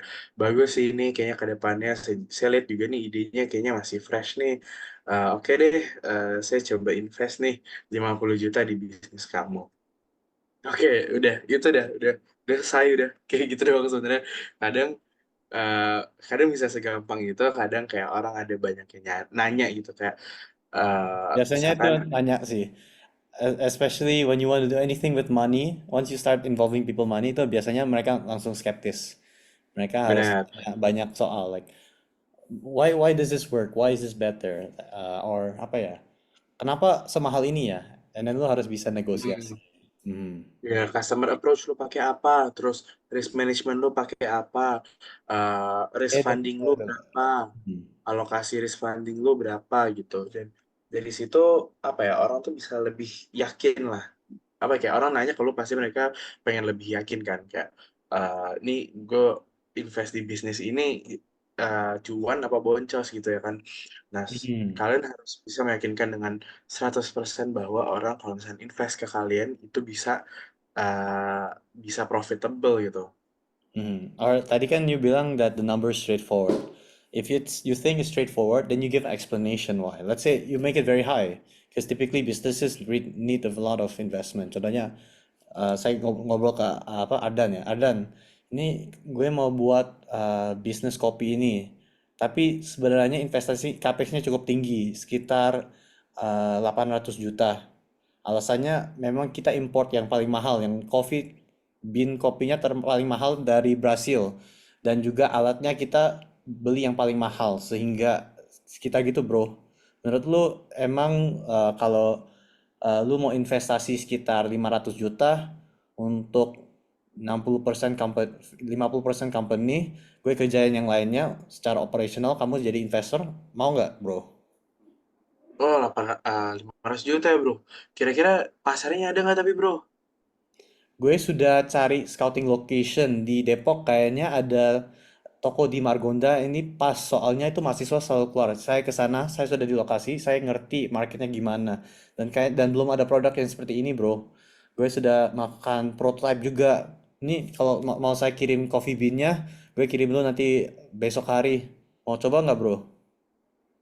Boleh deh coba dulu. Tapi bro, kan kita targetnya mahasiswa nih. Kalau misalnya kita semua serba mahal, kira-kira nanti kita jual ke mereka harga berapa dan mereka mau beli nggak nih produknya? Oke, jadi kan gue juga kasih coba teman-teman saya ini kopinya. Menurut mereka juga taste-nya aman deh. Soalnya mereka nggak suka yang terlalu pahit, mereka lebih sukanya yang lebih manis kan. Dan jadi itu sudah risetnya gue kerjain. Selain itu juga harganya kita akan kepada middle up. Jadi harganya pasti kita bisa per customer lebih tinggi dan kompetitor kami lebih dikit. Mungkin hanya ada Max Coffee itu, tapi Max Coffee juga kita akan buat price-nya lebih tinggi. Jadi memang targetnya ke middle up konsumernya. Hmm, gitu ya bro. Oke oke boleh deh. Coba lu kirim dulu sampelnya, ntar gue cobain. Gue kasih coba juga nanti ke teman-teman gue. Ntar gue hubungin lu lagi deh. Lanjut-lanjutnya kayak gimana. Siap bro, siap bro. And habis itu gue ngobrol tentang hal-hal lain. Jadi kayak once we get the Hmm, main business part, then we can continue talking about other things. Jadi itu Jadi salah satu ya. ngobrol santai awalnya, serius santai lagi. Baru Hmm. akhirnya oke. eh Yaudah deh, saya balik dulu ya Pak. Gini nih, makasih banyak nih hari ini udah ini. Nanti kalau misalnya ada apa-apa, boleh langsung hubungi saya, WA saya, mau telepon saya juga nggak apa-apa. Gitu. Siap bang, siap bang. Gue kirim lu besok ya. Oke, something like that. Oke, thank you, Tin. Gitu. Hmm. Itu aja guys. Jadi sebenarnya terkadang network itu memang rada tricky ya. Dan poin utamanya adalah kalian harus bisa punya communication skills gitu. Karena di bisnis, balik lagi, kadang kita harus bisa minta bantuan orang lah. Kadang kita harus nurunin ego kita juga. Kayak nggak bisa kita serta-merta melakukan segala hal itu dengan diri kita sendiri doang gitu. Kita Mhm. butuh investor, kita butuh rekan kerja, bahkan sesimpel kita butuh uh, employee gitu. Makanya communication skill itu akan sangat berguna dan beneficial buat kalian ke depannya. Jangan sampai ini nggak cuma berlaku untuk networking, tapi work ethic juga ya guys. Gimana kalian itu nge-treat teman-teman kalian lah, mulai dari FK ini. Gimana kalian bisa establish communication yang baik dan mudah dimengerti sama orang. Hmm. eh, Gimana kalian bisa apa ya, kalian bisa nantinya ngobrol sama employee kalian dengan baik. Kayak dulu gue sempat lihat nih Brian ngobrol sama mbak-mbak jaga apa tuh, jaga es krim lo ya, kayak oh gini ya Brian ngomongnya. Nah menurut gue Sopan udah bagus santun ya. ya. Hmm. Hmm. Terus tepat sasaran juga, terus forward, sopan juga, dan kita harus tetap bisa memposisikan diri.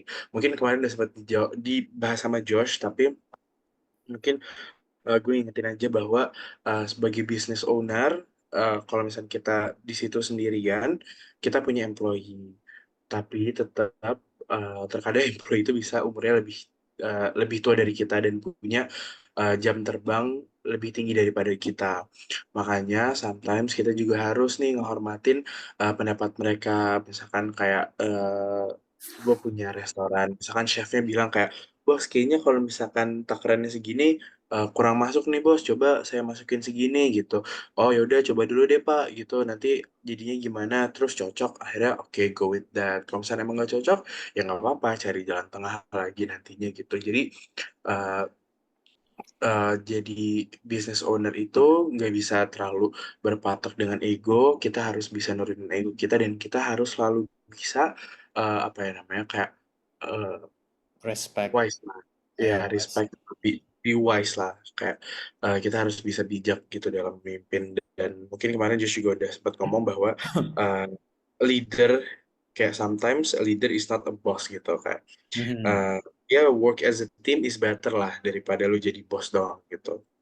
Kalau bisa lu jadi business owner ya lu involve di bisnis lo. Misalkan dulu gue pernah punya, sampai sekarang sih gue punya drifting shop gitu. Ya udah gue walaupun sekarang yang ngejalanin bukan gue gitu, gue punya partner rekan gue yang ngejalanin, tapi tetap kadang gue ke pasar gue nyari bal, terus kadang gue ke acara-acara sneakers atau misalnya gue ke acara-acara clothing line gitu. Nah, disitulah dimana kita bisa bekerja as a team gitu, bukan as an individual doang.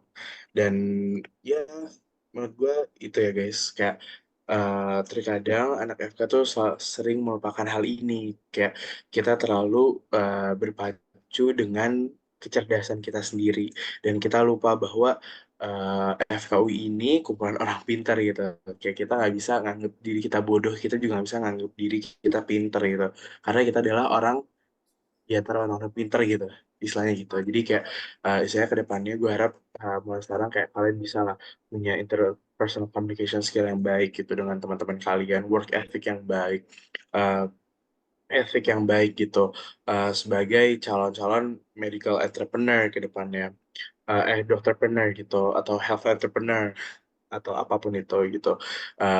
Dan karena apa? Karena misalkan nih contoh gue sekarang, uh, misalkan gue sekarang uh, bully Justin terus nih, aduh Justin lu jelek gini ini lu bodoh segala macam.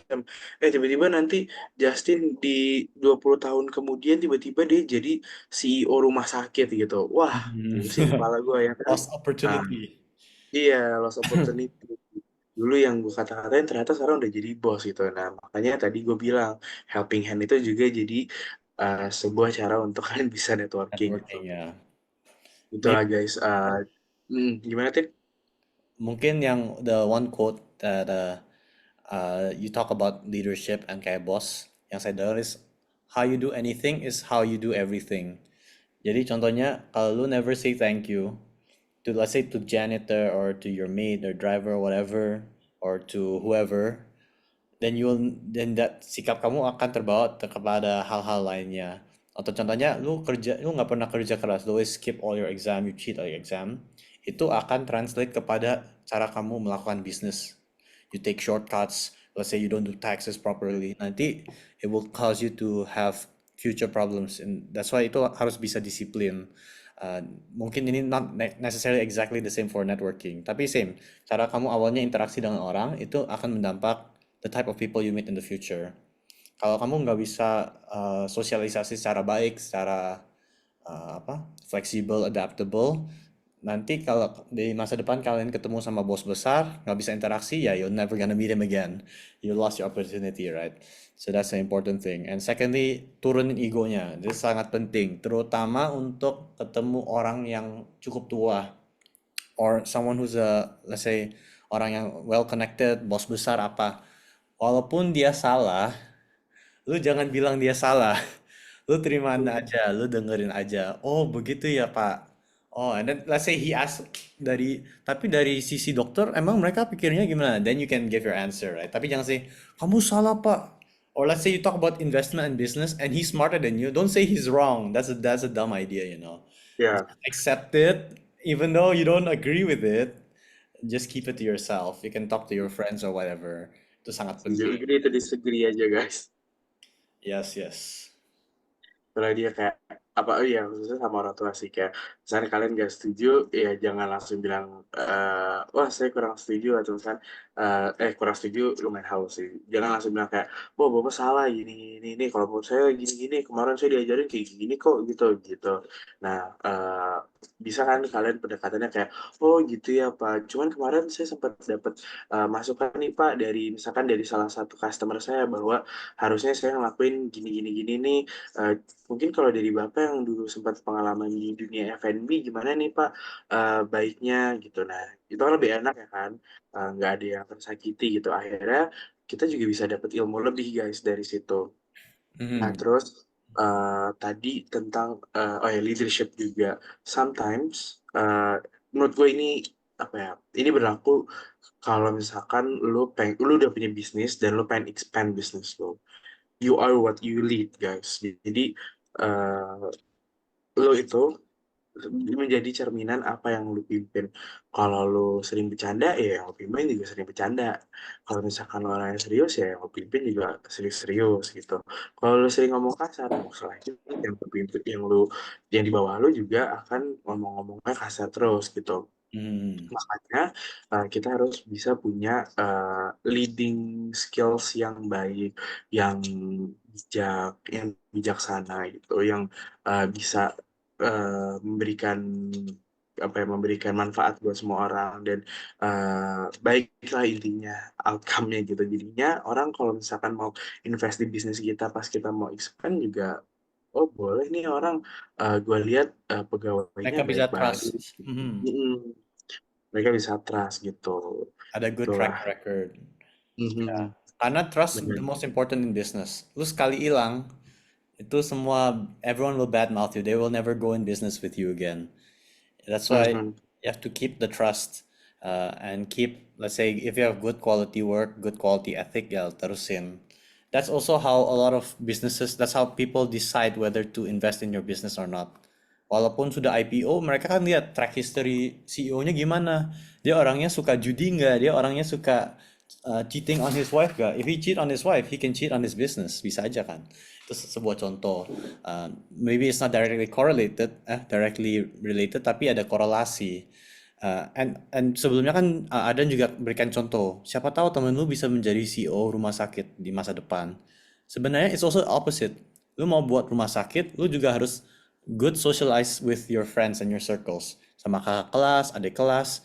Kalau lu tahu banyak orang dan banyak orang mau kenal sama lu mau buat rumah sakit di masa depan gampang. Soalnya kita semua di UI pasti mayoritas akan spesialis. And they will be the top specialist of the Indonesia, right? Jadi lu mau buat rumah sakit, it's much easier to get into relations with them. So that's one of the ways that networking is very useful. Betul.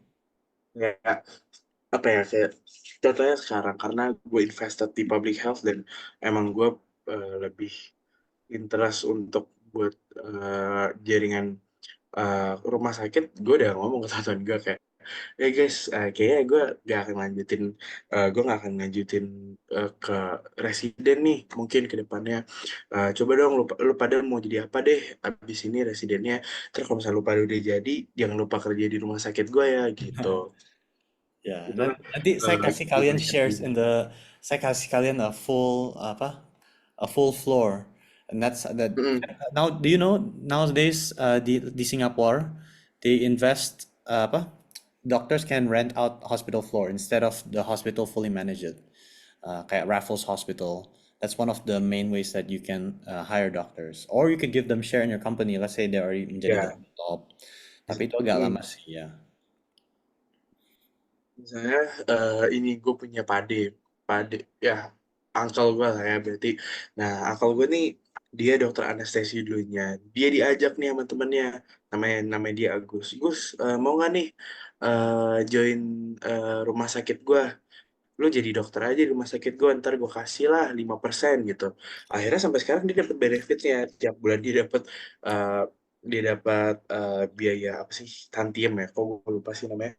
Pokoknya dia dapat bagi hasilnya, Dividends. terus dia dividen, terus dia juga dapat apa namanya, dia juga dapat fasilitasnya dengan baik gitu. Kayak dia itu dulu jadi dokter di bukan Manda ya, Abdi Waluyo. Terus dia waktu itu sempat jadi dokter di rumah sakit yang di Cinere, gue lupa namanya apa. Nah dari situ akhirnya sekarang dia pas lagi sakit ya dia bisa masuk ke rumah sakit itu dengan mudah dan juga dengan biaya yang tidak cukup besar gitu, dan biaya yang kecil. Makanya balik lagi tadi, di di networking ini uh, kita harus bisa buat benefit di kedua pihak gitu. Gue dapat benefit, lo orang dapat benefit juga gitu. Oke, mungkin untuk poin ini JJ mau nambahin lagi nggak nih, J, untuk di slide ini untuk networking, mungkin ada yang gue lewat Start yang easy. what you need for networking. Appreciate mungkin selain apa, offering them, or like let's say you know golf. I mean, for me, I know golf, right? So I ngajak dokter, oh, if you want to go golf, saya bisa ngajar. Or you want to play tennis, saya bisa ngajak. Or you want to go gym, I can teach you, right? So skills and hobbies is something that can be an asset. Even though, and Betul. walaupun kamu menggunakannya sebagai kayak untuk really stress dari belajar terus atau apa, sebenarnya bisa menjadi asset. So use it to your advantage. Betul. Dan oh ya ini mungkin tips juga nih buat teman-teman yang sekiranya mungkin ke depannya pengen menekuni golf untuk di networking ini dan juga mungkin atau keperluan lainnya. Jadi golf itu sangat identik dengan judi ya. Nah, tapi judinya di sini itu menurut gue lebih ke ini aja sih, kayak motivasi aja. Misalnya kayak, eh, Pak mau nggak nih isi-isi 9 hole 500.000 gitu. Nanti siapa yang skor lebih bagus dapat 500.000 itulah.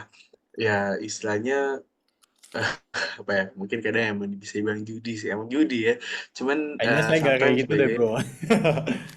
nah, ya itu dia. Tapi kalau misalnya kayak kalau kalian udah ketemu sama orang-orangnya, ini biasanya orang-orang government sih dan juga bisnis-bisnis yang memang bisnisnya tuh udah lama lah mereka pemain lama lah ya kalau nggak pemain lama atau kayak orang-orang government tuh biasanya mereka suka kayak gitu kayak ya mau kan nih ngisi-ngisi nih 9 hole gitu.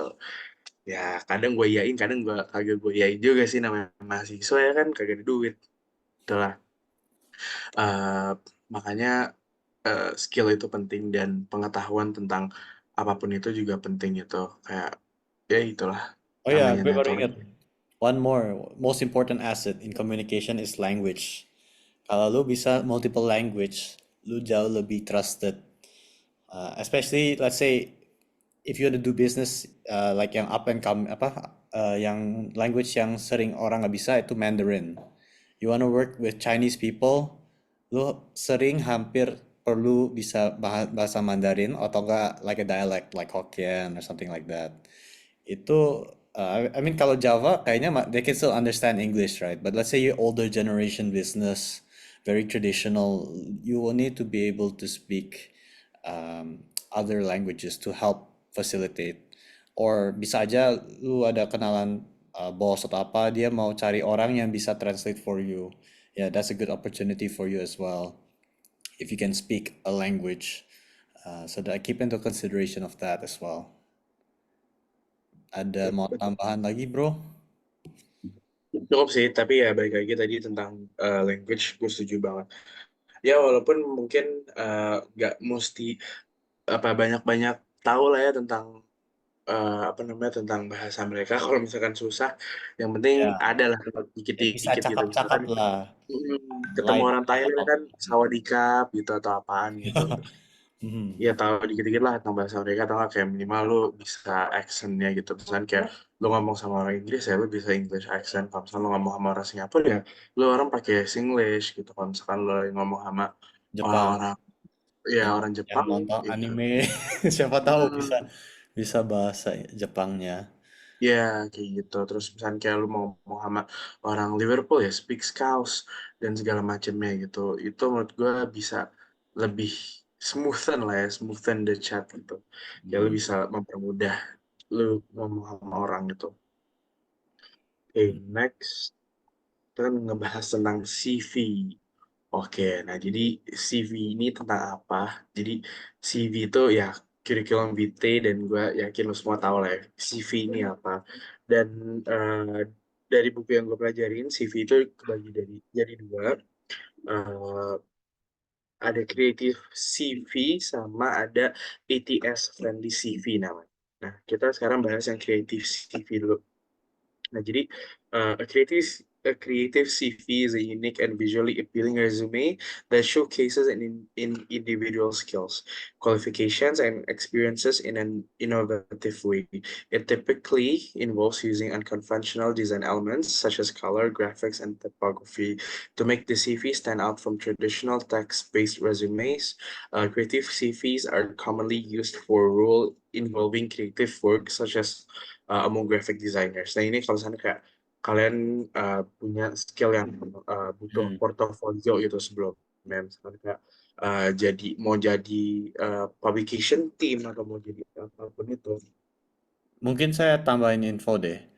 So personally, I've only made CV like once or twice. And for apa ya? Realistically, di Indonesia, based on my personal experience and what I've listened to a lot of seniors, CV itu tidak berguna atau sedikit banget berguna dalam bidang networking atau let's say you wanna get a job. Sebenarnya kita mahasiswa dari FKUI itu sudah sangat blessed dengan ada brandingnya FKUI. Itu kita hampir nggak pernah bisa not get a job in a hospital. Like, unless it's a very crowded hospital, itu kita kesempatannya untuk keterima PPDS, keterima apa rumah sakit itu much smaller, right? Sebenarnya yang lebih penting is the networking actually. Who you know, orang dalam itu jauh lebih gampang untuk get you into that PPDS program, get you into that hospital. And that comes back. So even if you have the best CV but you have bad social skills, you don't know anyone, yang nggak ada gunanya.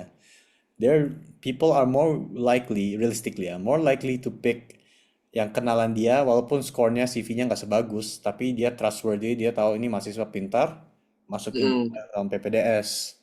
That's why Mm-mm. if you find that's why when you network with specialists, and then you have the same hobby, that improves your chances to get into a PPDS that you Betul. want.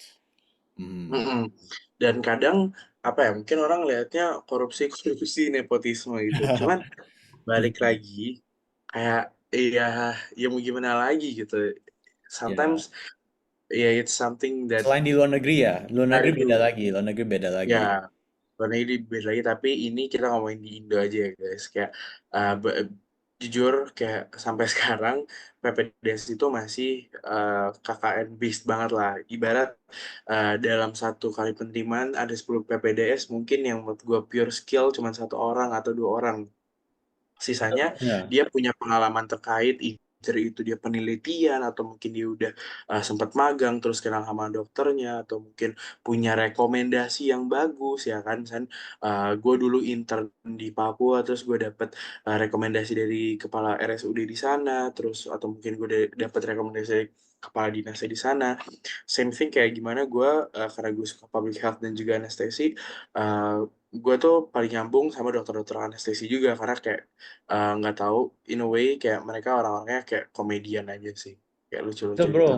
Terus kalau anestesi itu tahu nggak bokapnya Tasya is anesthesiist. ya, nah bokap Tasya tuh kebetulan seangkatan sama uncle gue yang tadi gue ceritain Ji, Hmm. makanya gue juga kenal. Nah makanya jadi itu kayak ya kadang punya keluarga juga harus dimanfaatkan ya guys gitu. Hmm. Oke, balik lagi ke CV. Nah next ini mungkin CV yang akan lebih kalian pakai ke depannya selama kalian akan either itu kalian mau PPDS, melanjutin S2, atau mungkin kalian mau kerja di suatu perusahaan gitu. Nah, namanya adalah ATS Friendly CV. Nah, ini apa namanya kayak apa sih bisa dibilang kayak template-nya kalian bisa search di Google aja ATS Friendly CV terus nanti udah banyak lah. Nah, jadi uh, apa kayak on the other hand, ATS friendly is more suitable for traditional setting, such as among managers or consultants. ATS Ya. itself short for applicant tracking system. So ATS Ya. friendly CVs refers to the type of CVs that an ATS can encode or read. An ATS scans gitu CVs from the right to left, one bar at a time, and it does not have the ability to read images. There are lots of templates you can refer to McKinsey style, Harvard style, and etc. gitu. Jadi istilahnya ATS friendly ini isinya tulisan doang gitu. Mungkin saya mau Nama kasih dikit, can I add context first? Sorry to interrupt. boleh boleh. Jadi dalam business consulting and business lah, let's say you want to get hired intern, dunia itu kejam banget. Itu satu, like they have thousands of applicants that want to get into the internship, or hundreds lah. Mm, Jadi orang yang baca CV lu biasanya hanya baca segini, like so little. They only look at it langsung throw it away, right? If it's not. So if you can have the best CV, but you should put only the best relevant experiences and achievement yang lu miliki. Kalau dia nggak ada relevansi, nggak guna ya, get it out. It will just make it look worse. And you should make it like clean and easy to read and straightforward. So that's the key about having a good CV. Mungkin begitu, that's my context ya. Ya, benar-benar. Dan CV ini adalah balik lagi apa yang akan orang lihat tentang lo gitu. And for Yang medical pertama, settings, medical settings, biasanya mereka care more about your accreditations, your awards and competition ya in medical settings. That's why when dari BEM mereka invite, oh ini ada guest speaker dari sini, dia lihat, oh dia lulusan UI, dia kompetisi A, B, C, D, third place, second place, first place. Tapi kalau dunia bisnis, they don't care. They look at it, they throw it away. To a degree, a bit they look at it. Tapi dunia medis, maybe they care more about publications, award, conference, kayak gitu sih. I think that's my input. Yep, betul.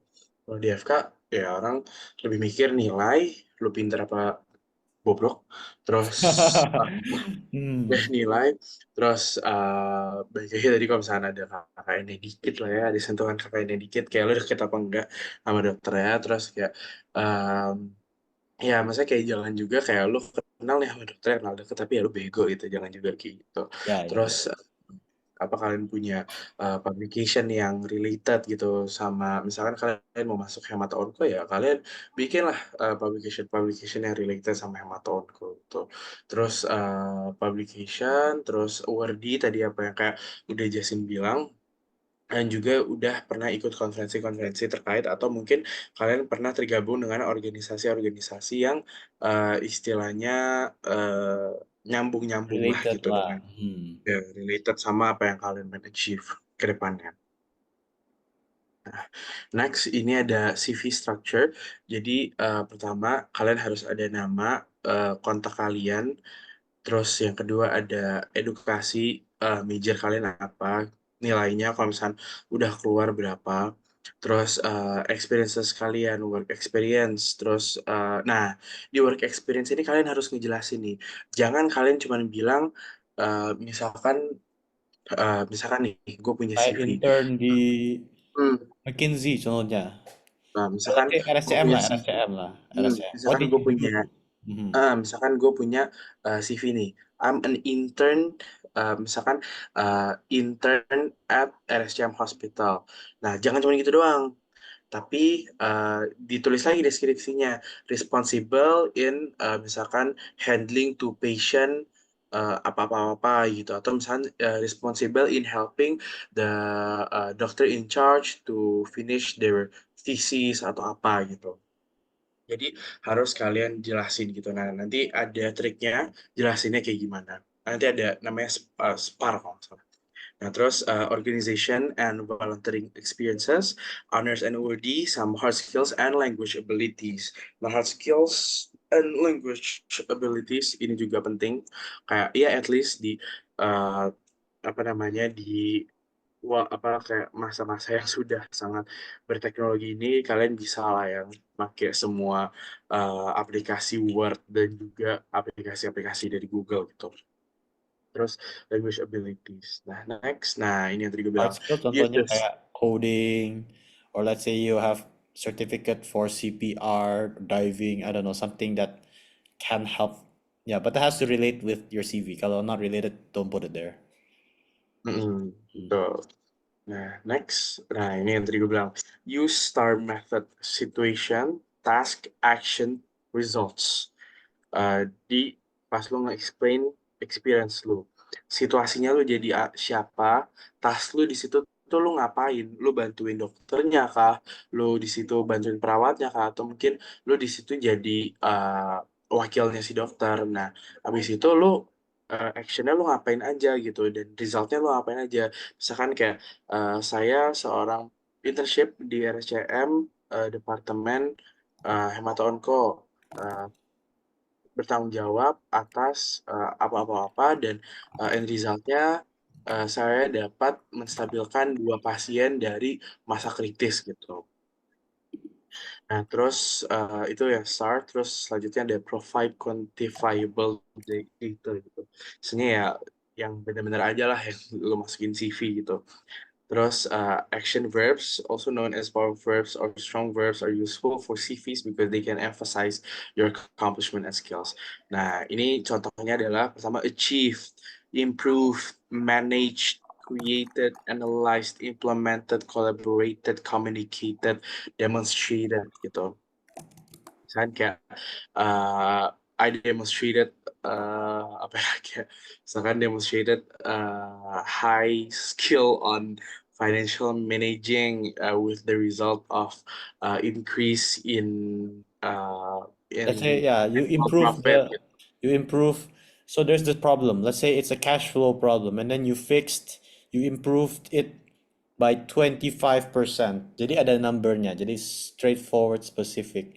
Contohnya, let's say, gue magang di RSCM, di um, uh, Departemen Imunologi, melakukan penelitian, what's mice? Mencit, uh, 200 mencit untuk melakukan penelitian A dan B, let's say. Or ya, dan membantu proses data dengan statistical analysis, something like that. That's an example. Yeah, basically a lot of this, you can read it yourself lah. Ini informasinya yang bisa membuat sebuah CV jelas. So this is the main point. Okay, Betul. okay. Iya. Nah, jadi di mana verb-verb ini ke depannya bisa membantu juga buat apa ya istilahnya kayak meyakinkan orang lah bahwa lo tuh serius gitu dan lo punya outcome yang bagus gitu dan ya itulah dia pentingnya verb ini kayak tapi jangan juga kalian exaggerate ya di CV kalian gitu. Jangan sebenarnya kalian cuman punya apa ya? Jangan sebenarnya kalian Ada cuman meme-nya. When you can't, apa, when what you write on the CV versus reality.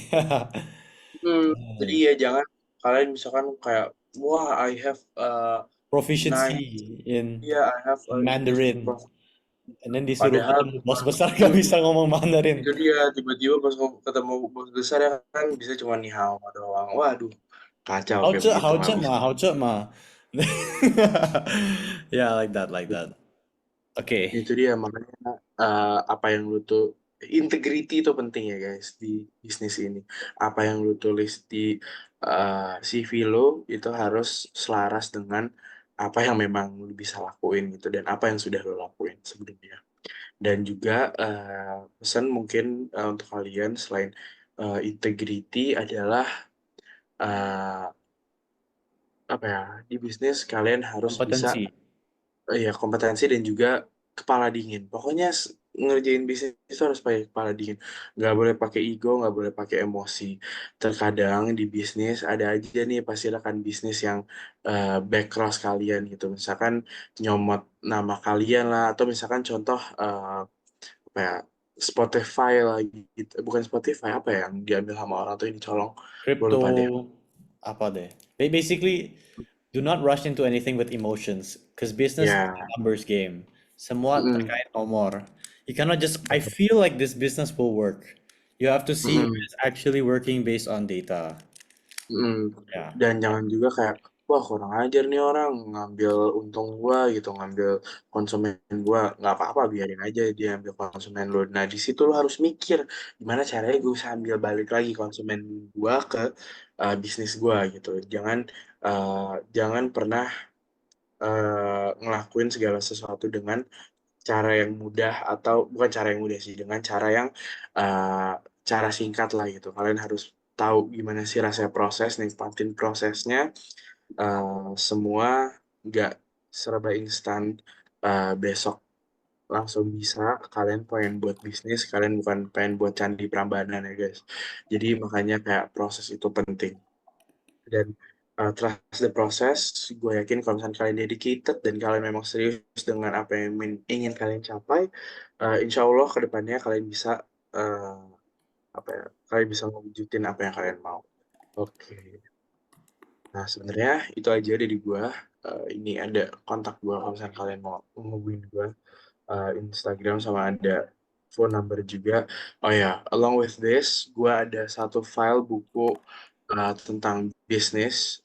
Ini business case dan isinya tentang business case sama apa kayak career 101 juga ya, kayak gimana kalian nantinya bisa bikin diri kalian worth lah kalau Hmm. misalnya kalian lagi ketemu sama orang gitu. Nanti gue akan kasih bukunya mungkin nanti lewat JJ, nanti bisa di forward ke teman-teman di sini. Itu ditulis sama teman-teman UGM dan ya semoga bisa berguna buat kalian ke depannya. Oke, Yeah. mungkin Or if itu you need aja. to consult, if you need to consult with me or Arya for your personal case, let's say you want to find out your options, feel free to just PC us or set up a meeting or whatnot. Hmm, We would be oke. very welcome to help you guys. Nah, mungkin kan gampangnya adalah kalau misalkan JJ ini deket sama banyak dokter-dokter nih sama senior-senior atas. Nah, kalau gue lebih banyak deket-deket sama eksternal sih, kayak walaupun senior FKW gue juga banyak yang dekat, tapi gue lebih banyak deket-deket sama senior-senior dari fakultas lain, terus dari uh, governmental GO gue banyak kenalan. Jadi kalau misalnya kalian mau Political juga. iya, politik, iya, politik, in a way politikal, gue banyak kenalan. Jadi kalau misalnya kalian mau apapun itu, kalian boleh ngehubungin gue. Kalau misalkan uh, kalian mau ngajak golf juga boleh ya, Ji ya. Gitu. Jadi Siap, siap. apapun itu yang kalian butuhin, feel free to ask. Tadi gue juga udah ngasih kontak gue.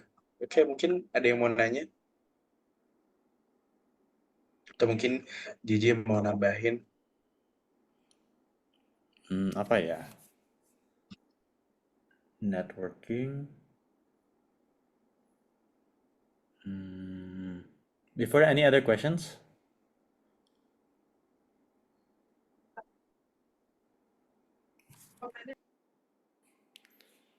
Apa ya? Ya, intinya lah, just make sure to if you want to network, have have a good conscience, be adaptable. Jadi you can adapt to who you're networking with, and just be consistent lah. Be consistent, have something to offer to the to the person you're trying to network with, and then your networking will grow. You can help each other, and that's how you can make a lot of progress. So Ya, that's perhaps important thing. And tomorrow you guys get to practice networking. You get to meet Dr. Hansen and then you get to ngobrol-ngobrol. So that will be a good opportunity for kalian. Yang nggak bisa ikut siapa aja ya? Ada yang bisa ikut besok? Coba apa? Jempol aja deh kalau yang bisa ikut.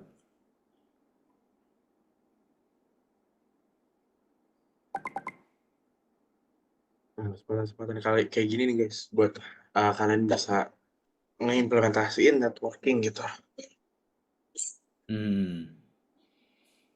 Yap. Jadi intinya, kalau misalnya kalian nantinya mau networking, apapun yang kalian pengen achieve ke depannya, mau itu organisasi, mau itu politik, mau itu bisnis, investment, segala macamnya, yang pertama adalah kalian punya attitude yang bagus. Kalian bisa appreciative, kalian bisa in time, kalian bisa punya body language yang baik. Terus yang kedua, kalian punya knowledge. Otak tuh udah banyak isinya. Kalian bisa up to date, kalian bisa punya pengetahuan yang luas. Jadi kalau misalnya kalian ngobrol sama orang itu nggak di situ-situ doang gitu, nggak cuman satu topik doang, tapi bisa punya topik yang luas.